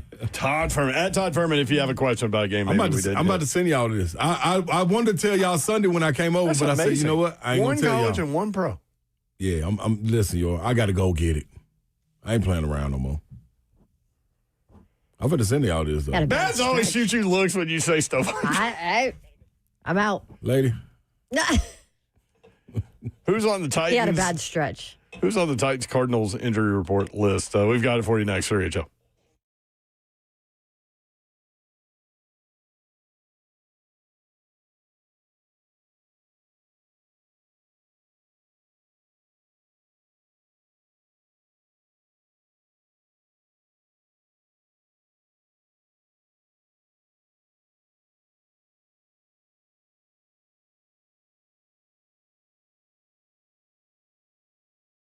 Got an important message from our good friends at Bart Durham Injury Law. Their number is 615-242-9000. Some lawyers chase ambulances. They'll do anything to get your attention, but not Blair Durham and his team. If someone calls you after a wreck, they are breaking the law. That's right. There are lawyers out there breaking the law.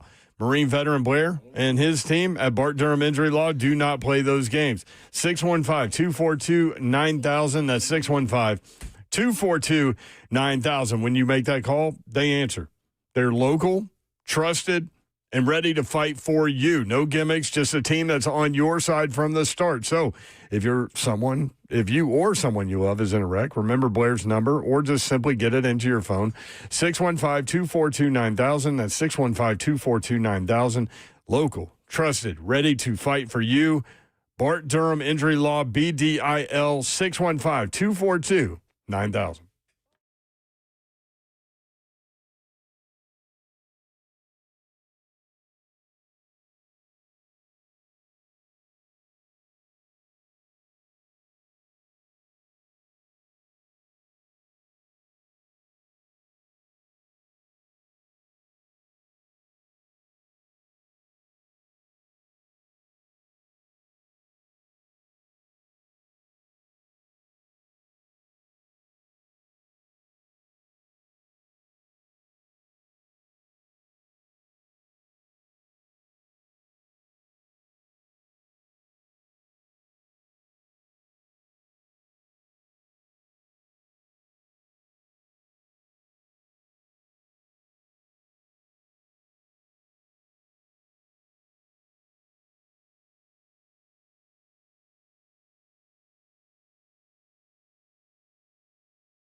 Gloria Gaynor. 3HL 1045 The Zone. I will survive. This is well done, Zah. Yeah. I don't know if we will survive this. Titans are really They've bad lost right 10 now. in a row. I mean, Arizona doesn't have a running back, so there's that. They got a third-string running back. He's carried the ball 4 times all season. And then that Dortch dude is on the injury report. Titans injury report, have we hit that yet? Damn, Babs, we just got back. Sorry. Jeez. Let it was marinate. aggressive. Let's get to it, Babs. Let it marinate, Babs. I know. That was a little aggressive. We're just enjoying a little Gloria Gaynor there. I'm making a bet. 3HL powered by Spring Hill Heating and Cooling, springhillac.com. Meanwhile, on the traffic report, did he say grass fire on the interstate? It was either grass fire or gas fire. But I couldn't understand. I mean, Slay saw a grass fire, remember? That's all real one. Yeah. Slay, That's when Slay it was like reported 102 degrees. Yeah, it was scorching out here on that. Earth. Yeah. That was Slay's weather report. It's so hot, the grass is on fire out here on the interstate, y'all. It was. Like with nothing that did it. Arizona Cardinals injury report. Did not practice today. Kelvin Beachum, offensive line, with rest. Darius Robinson, defensive line, pectoral. Big Beach. I feel like you need to say it like that, too. Pectoral. Just sounds painful. Yeah. Limited. The following players were limited. Offensive lineman Evan Brown with a hammy. Wide receiver Greg Dortch. Collarbone, limited. See, y'all might get lucky. He might not even play, but he will be on the injury report every day, so I'll be able to say, Dortch. Wide receiver Simi Fahoko, concussion. Oh, limited. Offensive lineman John Gaines II with a finger. Gaines. He's got a finger. It's hurt. Let it linger. Pull my finger, let it linger. Limited. Offensive lineman Will Hernandez, knee, limited. Cornerback Will Johnson, groin, limited. Wide receiver Zay Jones, concussion, limited. Defensive lineman Bilal Nichols, neck, limited. Dang, theirs is pretty long, too. Yeah, it's down out here. Okay. There are 10 players on the Arizona injury report. I heard somebody's phone. Does that mean we have to read it? No, but That was a vibration. I took it on this ring camera. Well, there are 11 on the Titans. Is it? Would you like to hit the Titans? Yeah, although 2 of them were You might rest. as well. Everybody else is. Jeffrey Simmons and Tony Pollard were limited, didn't practice because of rest. Yeah. Understandable. Listen, So, man, I went back and watched it. Tony Pollard, that dude is running hard. Yep. Yes, he is. Man, he's taking some contact. Yes, he is. Well, He's maybe delivering it, too. perhaps some help for him with Tajay Spears and that ankle Yes. back at practice. How about Limited that? today, but back at practice. So that's some good news. As far as the did not practice, the usual suspects, J.C. Latham, Bryce Oliver, Blake Hance with the shoulder on the offensive line, and Calvin Ridley, knee, elbow. We got a double knee, elbow. I will say it's Did Wednesday. not practice. So I'm going to let him do whatever it is he's doing, Okay. but it's Wednesday for a veteran. Limited. Safety Mike Brown with a knee injury. James Lynch with a shoulder injury. The Lynch. He got blocked by 6 guys on one play against the Texans. Yes, saw he that. did. That was crazy. That was the play they didn't block Big Jeff, and he got to the quarterback in like 0.3 seconds. Safety Kevin Winston Jr. limited with a hamstring, and Kevin Zeitler, a foot injury, also limited today. This from Jim White. On the way out of the room, Callahan was asked about right tackle J.C. Latham's potential return. He said, quote, "We'll see." He then said Latham is trending upward and getting closer. He said it's a matter of which day he returns. He hasn't played since week 1. Rough, man. Man, if he misses like 6 weeks or something, they didn't put him on the IR. Like, That'd be a tough one. I don't even want to think about it, man. I mean, it's already been a tough one. That was beyond tough. All right. 5 o'clock hour coming up. Remember, Danny Canel at 5:20. We'll talk about some of these games that we hit Furman with, if you missed some of that, or just want a different perspective. We'll do that at 5:20. More Titans talk when we come back. You'll hear more from the head coach and probably Cam Ward when we come back. 3H up.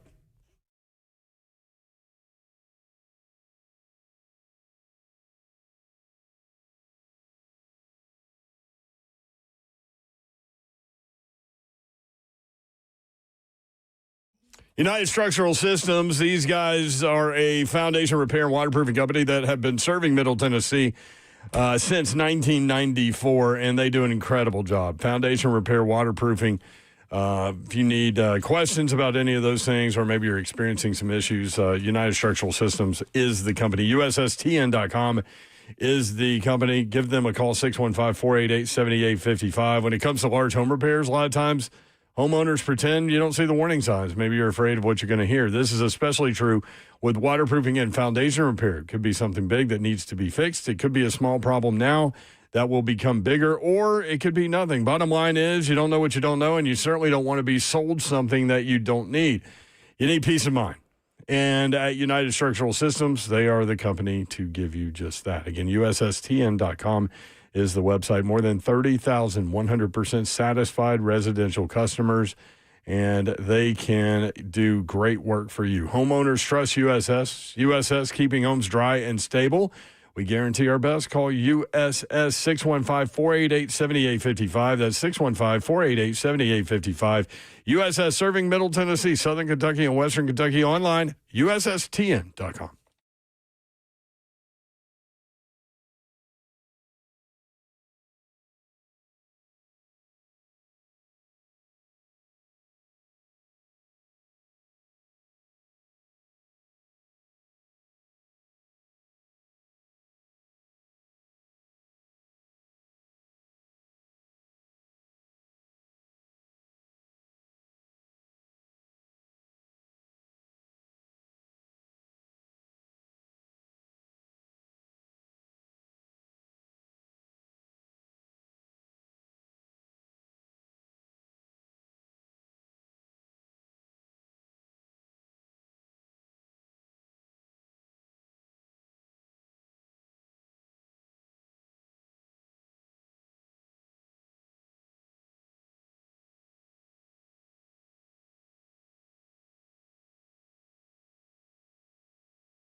Good afternoon. It is 5:02. I'm Joseph Bonanno, live from the Circus Sports at Kentucky Downs Studios. The Titans injury report on Wednesday is out, and here's who's on it. J.C. Latham, Blake Hance, Bryce Oliver, Calvin Ridley all did not practice. Jeffrey Simmons and Tony Pollard both took a rest day today. Mike Brown, James Lynch, Kevin Winston, and Kevin Zeitler were all limited. Tyjae Spears returned to practice as his 21-day window opened as he gets set to come off IR. The Titans were awarded tackle Brant Banks off of waivers today from the Packers. Cardinals running back Trey Benson has been placed on IR today, so he'll be out for Sunday's game, along with James Conner, who's also out. So the Connors will be leaning on their third-string running back, Amari DeMercado. In NFL news, the 49ers rolled out quarterback Brock Purdy, wide receiver Ricky Pearsall, and wide receiver Juwan Jennings for Thursday night versus the Rams. Mac Jones will get the start at quarterback. For your foundation repair, whatever needs, you need to visit USSTN.com. Breaking news at once on your home for the Titans and Balls. This is 104.5 The Zone.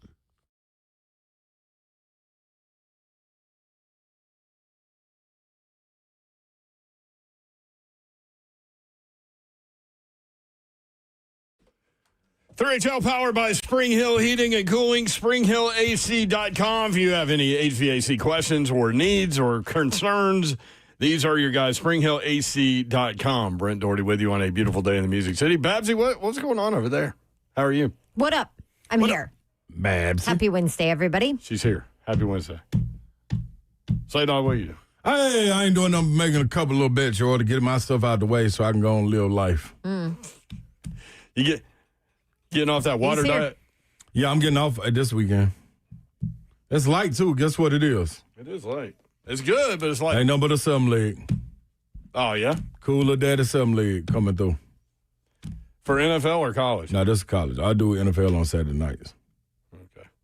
It's cool something leg. You know what I mean? Got one already for Thursday night football.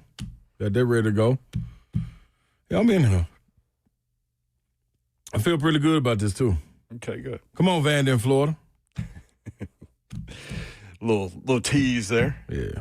3HL live from the 104.5 The Zone Circus Sports Studio. Kentucky's largest sports book can now be found at Circus Sports at Kentucky Downs. I saw Dari Noka has a power ranking that he does every week. Mm-hmm.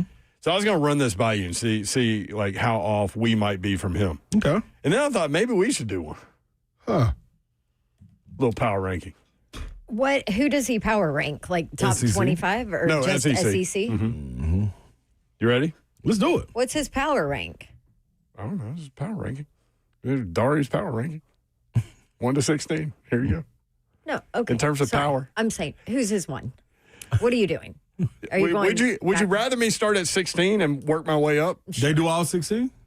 Dari did, yeah. Okay, give it to them. Okay, yeah, go quick on this 16. It better be Kentucky or stop the list. It is Arkansas. This is why, like, his list made me want us to do a list. Okay. I think it has to be Kentucky. It got to be. It has to be. His At least you have reasoning- Taylor Green at Arkansas. His reasoning, I Petrino, guess, though. is they fired the coach or whatever. But, yeah, that ain't no good. I'm with you. I mean, at the end of the day, though, 15, 16, it's like 6, 7, 15, 16. So the unofficial 3HL power ranking, before I even run it by you guys and get your input, Kentucky is number 16. Wow. Yes. Oh, yeah. Yeah. Do you want to do this tomorrow so we can come up with a list? Hell no. And then we can. No, these we guys- do it right now. These guys think fast, man. Yeah, go ahead. They don't stew on things. Yeah. We're not overthinking things here. So you think this is, huh? I mean, the middle of the pack is Professional one. going to be mid. but- Wait, whatever gave you that idea? Is that what they told you when you became our producer? Yes, they said this was the most professional radio show out there. So Got him. completely Bring tricked that me. back. Got him. Will you save that and play that as a drop? Okay. Okay. I'll write that carry down on. later. Okay, so then he has Kentucky 15. Okay. They're interchangeable. I don't even have Arkansas 15. You don't? Nope. I'm trying to think. Who would you? You're going to love who I have 15. Who's 15? Florida. Really? Yeah. Okay. 1-3. Lost to South Florida. Yeah. I'm just currently where we sit. I'm with you. This is for as we stand This here week. today. Okay, well, I don't agree with you on that one. I don't either. Right. So I've got this written down so you guys can help me make changes, and then we'll come out with a uniform. All right, NHL Arkansas power is ranking. 15. Yep. Okay. Back to Dari. See, I'm just going to stay with Dari, and then Okay, we'll go then back. we'll go. Okay, All right. okay. Arkansas 16, Kentucky 15. Number 14, Dari, power ranking. Auburn. Ouch. Number 13, Florida. Number 12, South Carolina. Number 11, Mississippi State.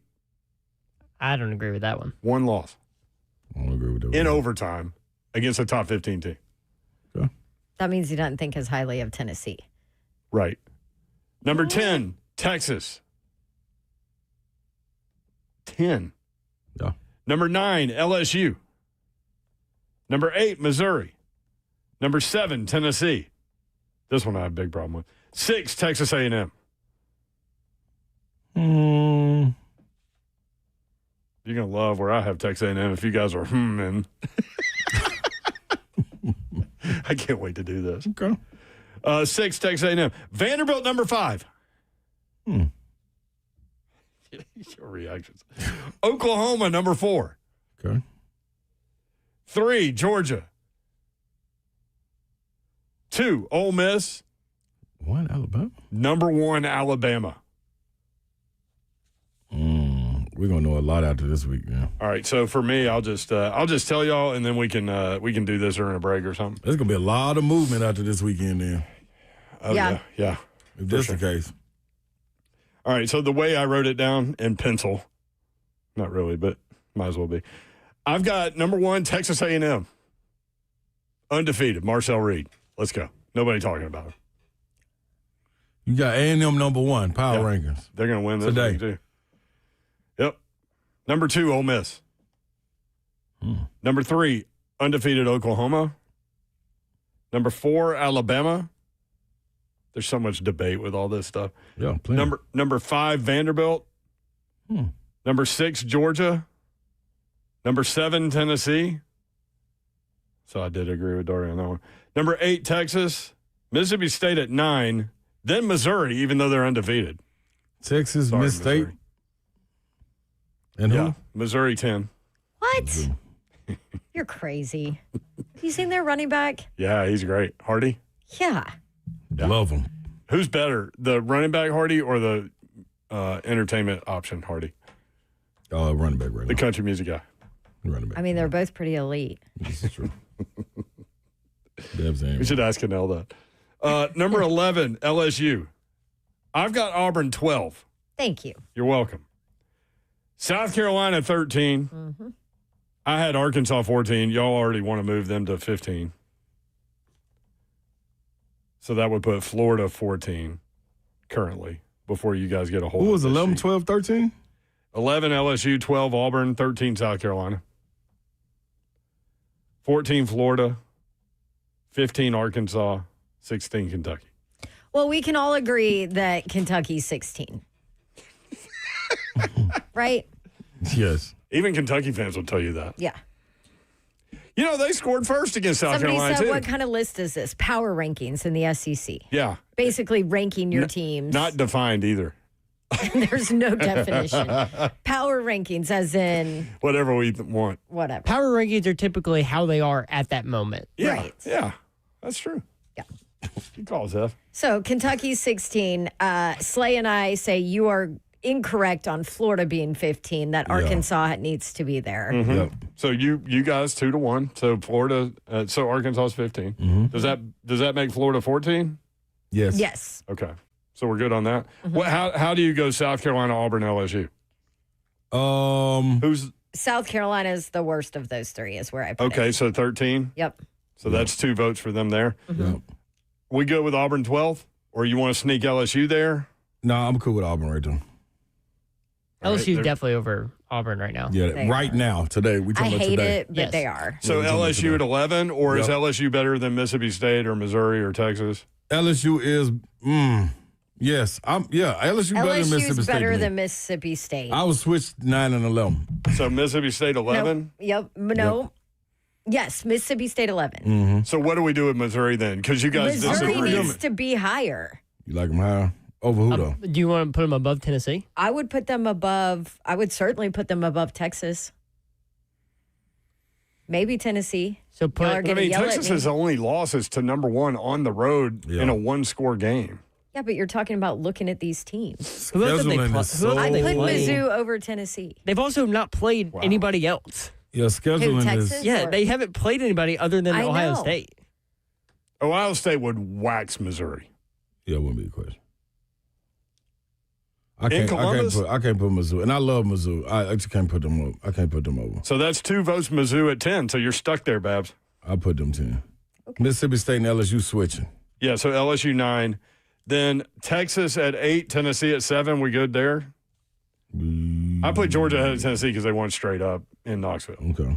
I think Tennessee would beat Texas on a neutral field right now. That's kind of what I was thinking. Boy, I'd love to see them play. As of today, right now, yeah. Can you imagine the week leading up to that game next year in Knoxville? Yes, I can. We're going to build a little Alamo next to the Rock? No, we don't need one. We already got one. We own that one. All right, so we good Texas at 8? Mm-hmm. Tennessee at 7? Yep. Georgia at 6? Yep. Or should they be higher?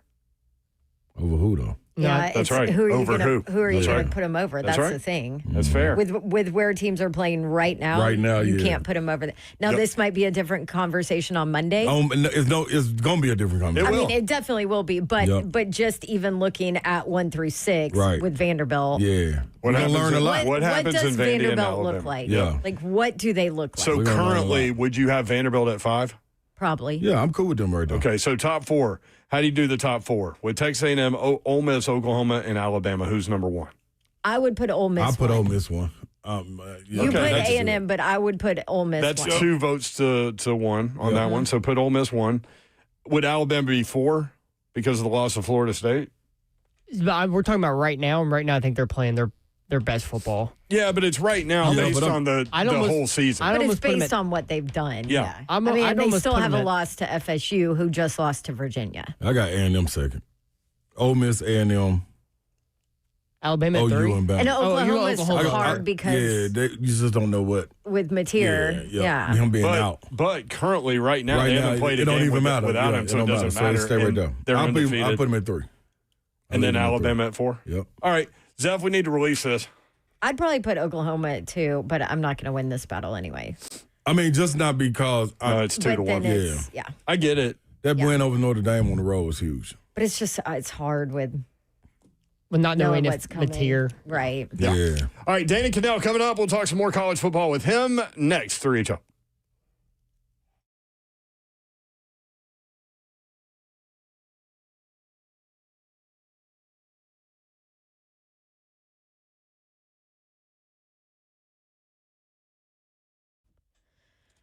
Whew. SEC's wide open right now. ACC's wide open right now. Man, football season is fun. You know what else is fun? Having new windows and doors in your home. And Pella Windows and Doors of Nashville can help you to do that. So if you wonder if Pella Windows and Doors of Nashville does things right, first of all, you can go look at Google reviews, 4.9 rating with a ton of reviews. You can listen to me because they redid all of my windows and doors in my rental property and my home. And they're the best, and I absolutely love them. But also, on top of it, they have been around for 100 years, and a company does not stick around for that long unless they know how to treat their customers, they have a great product, and they're doing things right. And they let me give you a Dawn deal, and it's now October, so we got a brand new Dawn deal in the works. It is now 50% off qualifying installations and 0% APR for 48 months, plus an extra $100 off each window or door because they're celebrating their 100th year anniversary. How about that for a Dawn deal? You can schedule a free consultation easily online. Ask about that Dawn deal. They'll give it to you, and you can do it all at PellaNashville.com.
3HL 104.5 The Zone.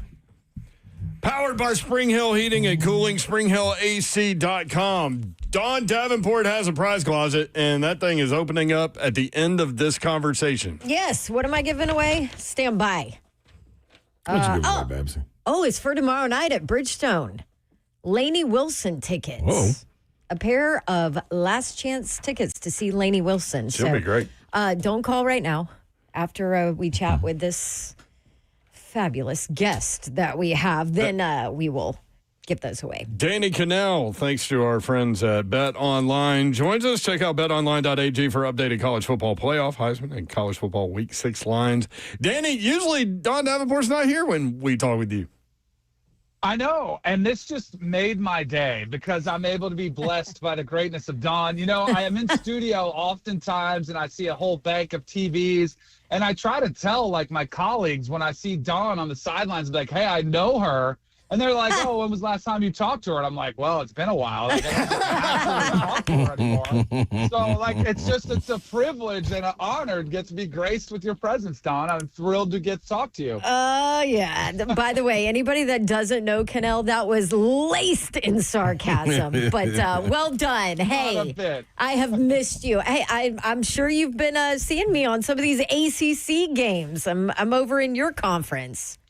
Absolutely. And the ACC, just like the most of college football, has been a pretty wild ride, right? I mean, this season, I knew was going to be a ton of fun because at the top, we didn't have a clear-cut number one. Like, we didn't know, was it Ohio State? Could they run it back? Penn State, did they have the pieces there? Who was going to rise from the SEC? There was no, oh, that's clear-cut. That's a Bama team that can run the table, or that's Ohio State team. Like, it's wide open. But I think even the story underneath that, because that's still up for grabs. But really, there's not much separation between the 5th best team in the country and the 35th best in the team in the country, maybe even the 45th. Just the margins are so much tighter, and I think it is incredible. Like, it is awesome. So I got a little bit of heat online, which is not unusual, as you guys know, because when Florida State lost to Virginia, I kind of put out a video, and it was appealing to Florida State fans, just kind of encouraging them, hey, this is going to be one of those types of seasons where 9-3 and 10-2, once it's all said and done, are going to be really, really good football teams we're going to be comparing resumes to. And I'm getting dunked on. Everybody's like, oh, you're just saying that because it's Florida State. Well, what did we see later that night? Arizona State beats TCU. We saw Illinois beat USC after getting absolutely boat raced the week before. Indiana, who looked like, oh my gosh, that team is right back in the playoffs. They almost lay an egg at Iowa, who's not not supposed to be that good. It's just the entertainment value and just the parity that is out there.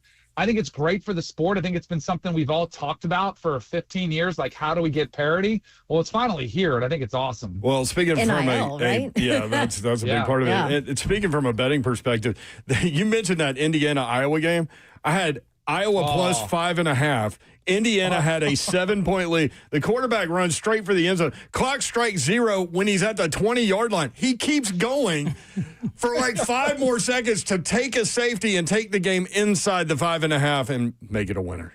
How about that? Yeah, and I think Mendoza, I want to say, because I didn't hear it out of his mouth, so I'm not I thought the source was pretty accurate, that he actually kind of like Lane Kiffin. Remember when Lane Kiffin played Kentucky and he apologized after? He's like, I apologize to all the bettors that had us because they didn't cover. I think Mendoza said something. He's like, yeah, I cost some people some money, but all I care about is winning. I thought that was pretty interesting that he did know. But that was like a scene out of a movie like Lucas. It's one of those classics where he's running around like, don't hit me. And he runs out to the end zone, takes the safety.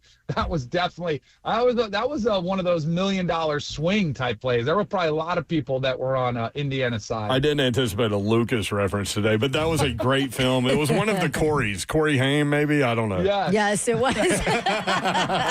Oh, that's good. So just real quick, going back to the ACC, like, when's the last time it's been this wide open? Like, who is the by far best team in the ACC? I mean, I think it's Miami. I think Miami, and it'd be interesting if Florida State did beat Virginia.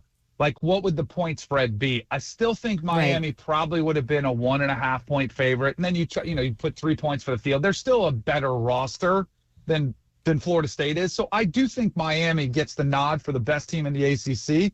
And what's crazy is that the heaviest favorite of all the conference champions was Clemson. Yeah. Everybody thought Clemson was going to be the team that you could trust and say, well, who are they going to beat? Who's going to be the second best team? So I think Miami is clearly in the driver's seat.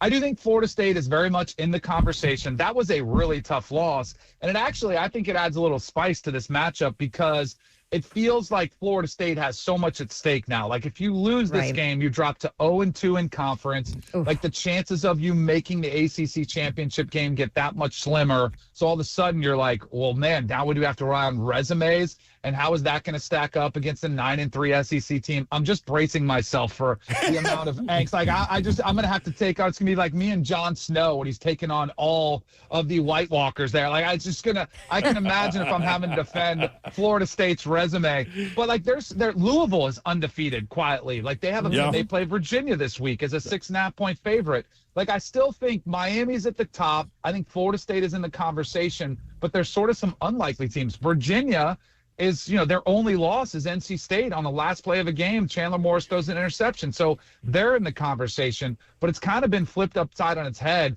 And I do think it's a little too top heavy. That's the thing that I think does hurt a Florida State or a Louisville, or even if Miami loses this game, like the strength of schedule and the top heavy nature of the ACC might end up hurting it when we're all discussing resumes and strength of schedules in December. As in, it's not the SEC, you know? You just mentioned Don's game. Don, you want to ask him? Well, Louisville, I have Virginia, Louisville. Nice. It's 6.5, right? I know. Yeah, it's a fun game. I do think Louisville has been getting better. Miller Moss has been getting more comfortable in that system. But like Virginia, it's a question for me if they can emotionally recover from the scene that we saw after. And it's kind of like what happened to Florida State. Everybody was telling Florida State how good they were. And Tommy Castellano said, yeah, maybe we were reading too much into the clippings and maybe we didn't take them seriously enough. I don't think that'll be the case for Virginia. I still think they're looking at themselves saying this is a game. And all you have to do if you're Tony Elliott is tell them about the point spread. Say, hey, the country, the odds makers, nobody thinks you have a chance in this one. Let's go prove them wrong. And Chandler Morris has, one of those guys that's been a COVID, extra year type of guy. He's played a lot of football. I saw him single-handedly take over that game and beat Florida State, and he had 5 total touchdowns. He can get it done with his legs, and he's a pretty good passer too. I think that game, like if you ask me point spread-wise, I would lean towards Virginia in the 6.5. That number feels really big. And Louisville's kind of been, like they're undefeated, but they just haven't been impressive. So I kind of do like Virginia with the points for it to be a closer game, but I think Louisville probably does win. Danny Canel with us from our friends at Bet Online. Check out betonline.ag for updated college football playoff, Heisman, and college football week 6 lines. At Danny Canel on the X machine if you want to go curse him out like a lot of people. Danny, let's swing over to the farm league of the NFL and talk about this Vandy and Alabama matchup, man. What's your thoughts? There we go, Ron. Here we go, trying to hype them up a little bit better. I mean, if this was Duke playing against somebody, we'd be like, oh, the league must be down because Duke is good. Now it's Vanderbilt, like, oh, they must be the best team ever. It is, and I love the story of Clark Lee. He has done a phenomenal job. And the best part about it is that when he took that job, he said, I think we can be one of the best programs in the country. And he might have even said the best team in the country. He did. And he got mocked for it. Diego Pavia. And they're like a perfect extension of each other. Yeah. Because while Clark Lee is definitely a little bit more like judicial with his comments, Diego lets it rip a little bit more. It's like the perfect belief system because when you've got a coach who's preaching that and when you have a quarterback who is not only preaching it but backing it up on the field, it is one of those teams that you look at and say, you know what? Why can't they be one of the best teams in the SEC? But this is a huge litmus test for them because the wins that they have, while they have been impressive, like to be able to score 34 unanswered at Blacksburg against Virginia Tech, trailing 20-10 at halftime, that was super impressive. To go dominate the way they did against South Carolina was really impressive. But then you're like, oh, well, how good are those teams now? We're kind of seeing those teams exposed. Virginia Tech fired their coach, and this is a clear upgrade in talent. And Bama, I think, is the best team in the SEC right now. And all Kalen DeBoer has to do, I mean, he could show him clips of Diego Pavia and Clark Lee, saying how great they are and how they're going to beat him again. All he has to do is show them what happened last year and really lean into that aspect of it. But Kalen DeBoer, while he's been great against, Georgia, and he's been great against some of the better teams, as a favorite, and especially as a double-digit favorite, he has not thrived in that spot. So I kind of like Bama to put the hammer down, but how it's almost impossible to bet against Diego Pavia the way he kind of wills that team to victories. And their defense is a lot better. Like, they are a physical football team that absolutely is capable of pulling off this upset.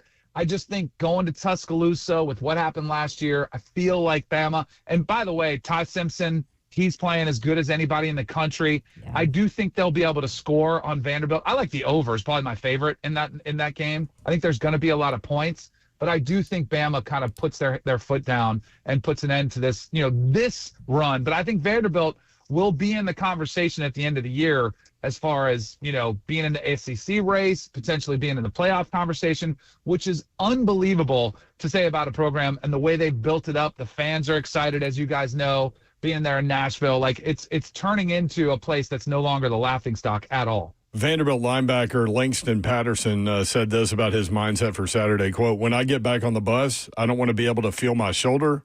I don't want to be able to feel my neck. I don't want to be able to walk the next morning. I want to go out there and give it everything I've got and dominate." And he will. And so I would say this, because that's a linebacker. You know who else I think thinks that? It's Diego Pavia. Yeah. I have never seen a quarterback seek out contact the way he does. I mean, most quarterbacks run, they slide, they get down, they get out of bounds. Watch him when he turns it up. Like, you think he's going to go out of bounds or you think he's going to slide, and he's looking to punish not only defensive backs and safeties, he's looking to punish linebackers. I hope he's a little bit more protective, because these guys are going to be coming for Diego. Like, they're going to try to punish him for every single yard. I do think that Diego is going to have to do a little bit more with his arm and be a little bit more careful with his body. Were you that kind of quarterback, Canel? I can't remember. I was more like Lucas. I was more like, don't hit me. Like I would go down in a heap as soon as I saw him and be like, you know what? I'll get him the next down. I can get that. I can dig that. That is such a good movie. That's funny. Texas at Florida. Yeah. Florida's got all these athletes. We all know it. We saw this last year, backs against the wall. Napier's gone. They go on a run. Can they pop back up and make some noise against Texas on Saturday? All right, so I hate the Gators this year because I am. You hate them like since birth, right? Exactly, I should. But I backed them 3 times this season. I backed them as what was their second game? So I backed them against USF. I thought they would cover that game. They end up losing it outright. I backed them against Miami because I thought their defense could keep it. And I backed them at LSU. Those were the 3 times I backed them with the points. Little did I know DJ Lagway was going to throw 5 interceptions in Baton Rouge. And then I actually felt really good about the bet in Miami. At halftime, it was pretty close. Yep. The weather was perfect. Like, it slowed down Miami's passing attack. And then the second half, they just had a total collapse. And now here we are. Like, where does this team go? I'm so tempted to back them again because I do think Texas is overrated. Their defense is outstanding, but I'm not buying Arch Manning just yet. I think he'll be fine. I'm not saying he's a bust, but I'm not a believer after putting up big numbers against Sam Houston. The last time we saw him on the road was at the Horseshoe in Columbus, and he looked overwhelmed, jittery. He was not accurate, and he really hasn't done much to change that perception of him. This will be a huge test for him. So, my question is, can Florida do enough offensively to sort of keep their defense off the field so they're not stuck out there all day long? And that's been probably the biggest disappointment is not only DJ Lagway struggling, but their inability to get Jaden Ball in the run game going. Yeah. They have to do that. What's crazy is the total is I think it's opened at 52 and it's been bet down to 41.5. And I kind of I still like the under because I just think this game could be kind of gross and like a defensive slugfest. Unless the one thing that scares me if Arch gets right, but I haven't seen it yet, so I'm not going to go with it until I see it. So I kind of like the Gators, but I do like the under. I think this will be a lower scoring game. Like both 17, these defenses. 17, 13. 14. Yeah, something like that. Yeah. Danny, who would you 13, lean? 13, because they're not going to get many touchdowns. For That's kind of what I was thinking. Who would you lean towards getting right first, Arch or Lagway? Because I listened to Lagway's press conference, man, and he acknowledged him kind of being out of whack and it being because of him not, practicing in the off season and then, nursing something in the preseason before coming into the season. So to acknowledge that and understand where he is and what he needs to do, versus Arch standing over the Sam Houston guy, letting him know who he is. All right, that was so lame. I mean, if you want to do it over a Gator, by all means do it. But like in a blowout when you're up 4 touchdowns against poor Sam Houston, like what are we doing? Yeah. So the quarterback position is so much more than just can you throw it, can you run it, can you run? It's about your supporting cast. And you know what Arch has? If he struggles, that defense is one of the best in the country. So he might have, and by the way, these two teams are some of the worst on third down. They have been horrible at converting on third down.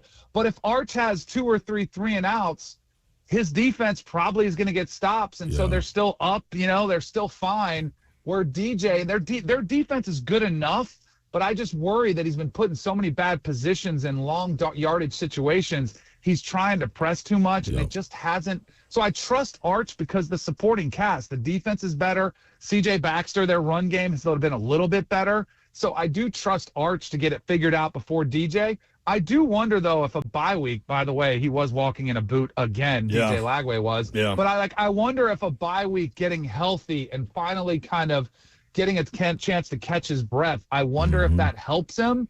But I think Arch I trust more to get it turned around faster. Gotcha. Real quick, Canel on the way out. You mentioned the Miami-Florida State game. I do like Florida State with the 4.5. I think that number's wrong because of what happened in the Virginia game. I do too. Like we were talking about earlier, I think Florida State probably would have been a 1.5 point underdog, somewhere in there, maybe 2.5. And since it's over a field goal, I think that's the type of game this is going to be. I do like the over as well. I mean, Florida State's offense is number 1 in scoring. Miami, I think we'll be able to put up points against Florida State's defense. We saw what Virginia did. Bama had opportunities and missed them. I mean, they marched the ball down the field. The only thing that concerns me with attacking the over is that Miami might really try to take the air out of the football and slow the pace down because Florida State wants to go fast, fast, fast. They're going to go tempo. They're going to try to, use deception and misdirection and go fast and try to get them on their heels. That worries me a little bit. But I do think Florida State will put up points, and I think Miami will score. So I think it could be sort of like a 30-27 type game, somewhere up there in the upper 50s where it goes over that total. So I like the over the best, but I do like Florida State in the 4.5. Always enjoy talking with you, Danny. Danny Canel, thanks to Bet Online. Check out betonline.ag for updated college football playoff, Heisman, and college football Week 6 lines. Thank you, Danny. Thanks, Danny. Appreciate it, Danny. You guys are the best. Brent, Ron, it's great talking to you. Don, I'll talk to you in a year, I guess. Talk to you then. Maybe Talk to you when Auburn's back. See you guys. Yeah. Yeah, Auburn and Georgia next week. We'll be talking about that one next week. I don't think you should feel like it, Babs. No, do you know why I feel like that? Why? Because I have an obnoxious Georgia friend, fan friend. This is true. That if we don't win, it's going to be this is true. Annoying. This is on the plains, though, right? Yeah. Yeah. Might be a tight game. You don't. Listen, this rivalry, people underestimate the Auburn Georgia rivalry. They do. It's intense. Yeah. I mean, for a lot of people, if you're not from the state of Alabama and you end up being an Auburn person or, Georgia, whatever, this is your rivalry. I remember just because I love football, I would watch that game, and they would always be high-scoring games, and it would always be like one-score games. And yeah, those were some great games. And when I was in school, it was always the road team that won. Now that has changed, obviously. Well, Georgia needs to fix the whole can't get pressure on the quarterback thing, and they get Kentucky this week, so that maybe they'll be able to dial some things up. But also, do you know what offensive line can really help them with that? Yeah. Auburn's. I think it's going to be a tight game, Babsy. Hey, do you have a quarterback that doesn't get rid of the ball? Do you have concert tickets? Yes, I do. Yeah. Hey, Lainey Wilson. All right, clear the lines out, Zeph. 615-737-1045. Babs Prize Closet is open now. Caller number 5, you win a pair of last chance tickets to see Lainey Wilson tomorrow night at Bridgestone Arena. Good luck. Did you just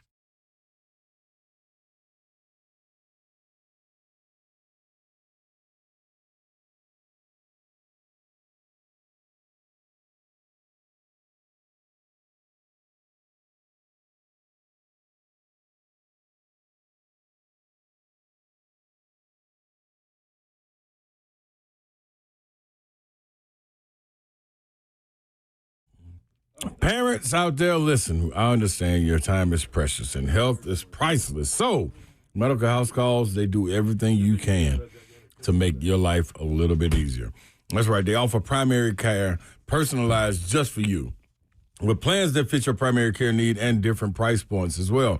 Find what works best for you, from unlimited house calls, 24/7 telehealth, priority IV therapy, and annual physicals. Don't get better than that right there. Them annual physicals always come in handy. Why? Because, your kids get in sports and they need to have those physicals done. Even you need to get yours done, and they come to your door. It's healthcare designed for your life. It's 7 days a week. 615-838-2375 is the number. 615-838-2375. Whether it's primary health care, urgent care, IV therapy, you cannot miss.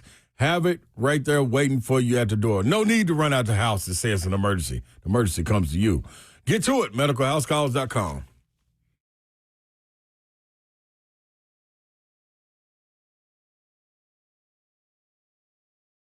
Let's face it, buying a vehicle should be straightforward and stress-free, and that's exactly how Two Rivers Ford has been doing business for decades. This locally owned dealership has a non-commissioned sales team whose only focus is to find you the right vehicle at the right price without the pressure.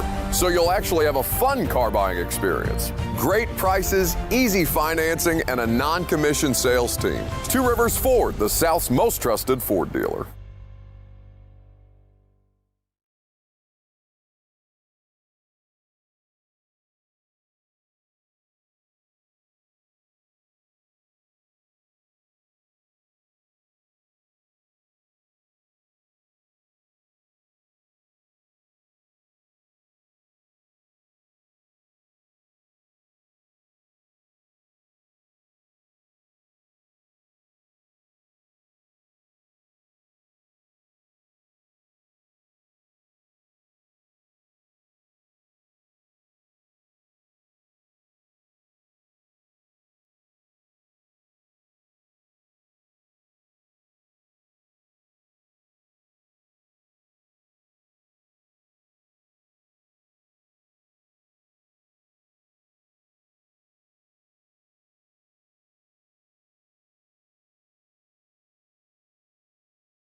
3HL 104.5 The Zone. Brett Doherty, Don Davenport, Ron Slay. Titans at Cardinals coming up this weekend. Tomorrow is already Thursday, y'all. Yep. Almost here to the weekend, baby. We made it. Started out rough, though. Had to get to hump day, get over the hump. How are feelings going into Thursday? 3HL powered by Spring Hill Heating and Cooling, springhillac.com. Coming up tomorrow, Greg Cosell at 4:20. Mm-hmm. Big Savagery, Ramon Foster at 5:20. That is correct. Babsy, when you leaving? Tomorrow, because I'm driving, I'm not flying. I'm so proud of you, Babsy. So, I'm going to leave. I'll be with you guys tomorrow. So the story there is we were in Clarksville. She was going to Louisville to do a game. So instead of driving from Clarksville to Louisville, which is 2.5 hours? Yeah. She drove back to the airport, went through all that, park, security, wait on your plane, get on your plane, fly to Atlanta, then fly to Louisville. Get on another plane. So dumb. Fly back over where we just were. Yeah. It's all right. I mean, I probably added, 4 hours to my trip. Well, you didn't have to drive.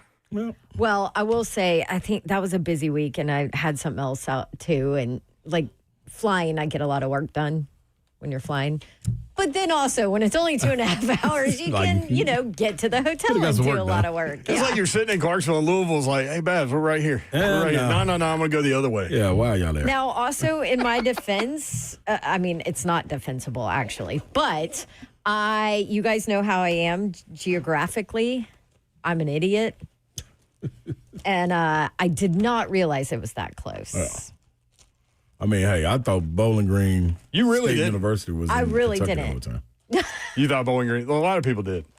Eddie George took that job because it's right up the street. No. I know. I knew it, though.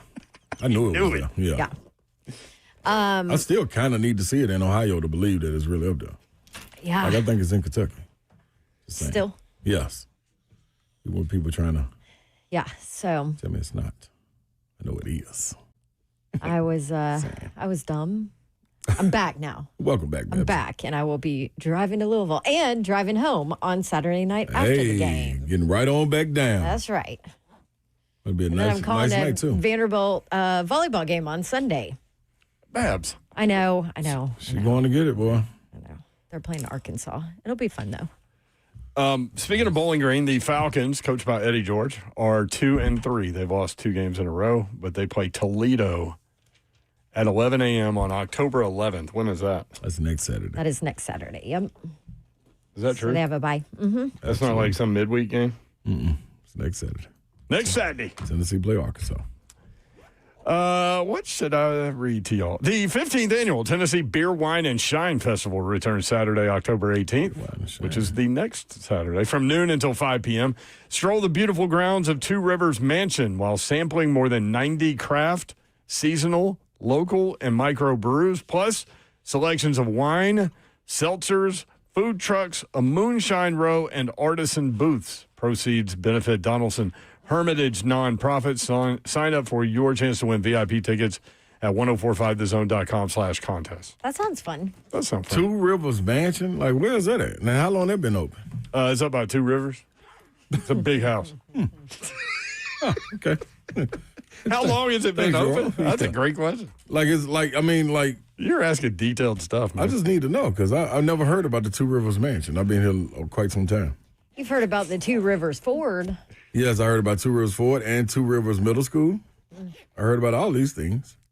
I just never heard about Two Rivers Mansion. It's a big house between two rivers. Huh. Mayor's just being Danny Canel like right now. I'm seeing pictures of it right here.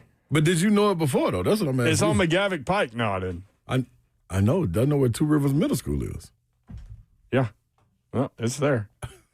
Blair Durham says, sounds haunted. Yes, it does. It does sound haunted. It sure does. You're right, Blair. Good call, Blair. Yeah, college football this weekend. It's crazy. Like we talked about this. There aren't like a million good games. Right. But there are a few really good games. And then we get back in it next week. What are you guys most excited to watch? Bama, Vandy? Vandy. Yeah. Oh, without question. Yep. Just because we have no idea. Yep. It's hard having watched Vanderbilt for my entire time here since 1984 to not think Alabama's going to roll them. Right. But this team is different, man. They just are. With Clark Lee and his leadership, and that's why I read the Langston Patterson quote. This isn't just Diego and Clark Lee. This is filtered through the entire foundation of that program. They believe they're going to go into Alabama and win. And like Slay said, I ain't betting against Diego Pavia. Yes, ma'am. Can I do Just it? going to stay away from it. Yep, can't do it. No, I took Vandy. Oh, you did take Yeah, you Vandy? did. I'm going to stay away. Then I took him up on one of them, 12.5. Took 10.5 single bet. The other part of it is that, do we really know what Alabama is? No. I mean, they're confident right now. As No they doubt should about be. that. Yeah, and Ty Simpson played well. They did not score in the second half. Scheduling gave them an opportunity, and a bye week gave them an opportunity to get right and find out exactly what they need to do. Right. They still kind of, like Danny said, they still kind of stalled out. They did. The Georgia game, you know what I'm saying? I mean Tennessee and you scored a can ton of point points to- on that Georgia defense. Questionable decisions in the Yes. Georgia game that Should have kicked the field goal. they should have, should have, could have. Would've. We know, where do those belong? Oh, right down at the corner store. A whole lot of people waiting on them, too. Can't wait to get them delivered. In the Major League Baseball playoffs, the Guardians. There's not a team called the Gardeners. That would be something. Yes. Here comes my green thumb. All these name changes, there might be. Guardians take down the Tigers 6-1. So that series is tied at 1, deciding Game 3 tomorrow in Cleveland. Same thing in Chicago. Cubs fall 3-0 to the Padres. That series tied at 1. Game 3, deciding Game 3 tomorrow in Chicago. Red Sox trying to sweep the Yankees in New York. That game is 2-2 in the bottom of the third. Long way to go there. And then the Reds and the Dodgers play tonight. Dodgers are. I feel bad for Reds fans. Like, I'm glad y'all got into the playoffs, but the Dodgers and that lineup and. Good luck. I mean, Ohtani hits 2 bombs. Like, come on, man. That's what he does. That dude. Yeah, that's what he does. Oh, they say right behind McGavock High School. Oh, it is? I never noticed it. Y'all, Hey. I was in the 7th grade, and we went and played a band competition at McGavock. We parked in the school bus in the parking lot. Right when I get out of the parking lot, condom laying in the parking lot. What? Yeah. Why? What? They're active over there. It's 5:55. We got kids in the car. They're active over there. We are, apparently. These are, you know. I know where that golf course is and everything. That's where But the you don't wave know where pool the is. mansion time for us is. to The go wave yet? pool and everything Almost. right there. We still got another minute or two. Titans tonight coming up with Keith Lord Bullock. help us. The bully. Mayor, What? That's get it together. That's a true story. It I happened. don't care. Hey, so you remember? You're talking about kids. I was in the 7th grade. Change subject real quick. Remember how yesterday we were talking about Tony Vitello was getting interest from the Giants? Yes. There's a second MLB team who might have Tony Vitello on their list, Dude. according to some reporter somewhere. Oh, playoff hockey. It is the Atlanta Braves, who Brian Snicker stepped down from his role as manager today, and they'll be looking for a new manager Did next I year. hear Will Bowling say that Snitker had been in that organization for 49 years? His entire career. Yeah, His I entire covered him career. with the R Braves when I was working in Richmond. Our Braves. Richmond Braves, when their AAA team used to be in Richmond, Virginia. Was I in 7th grade? Probably. That's how long ago it feels like it was. Oh, man, we appreciate you I mean, guys. I've been here in Nashville 19 years now. Including us in your days and in your lives. Hopefully we were able to put a smile on your face. Have a great night. Good night. God bless. See ya. Wouldn't want to be ya unless you was little Ron. Happy birthday, little dog. Hey, happy birthday. 15, man. little Ron. 15. We love you. Ron. Go clean up your room.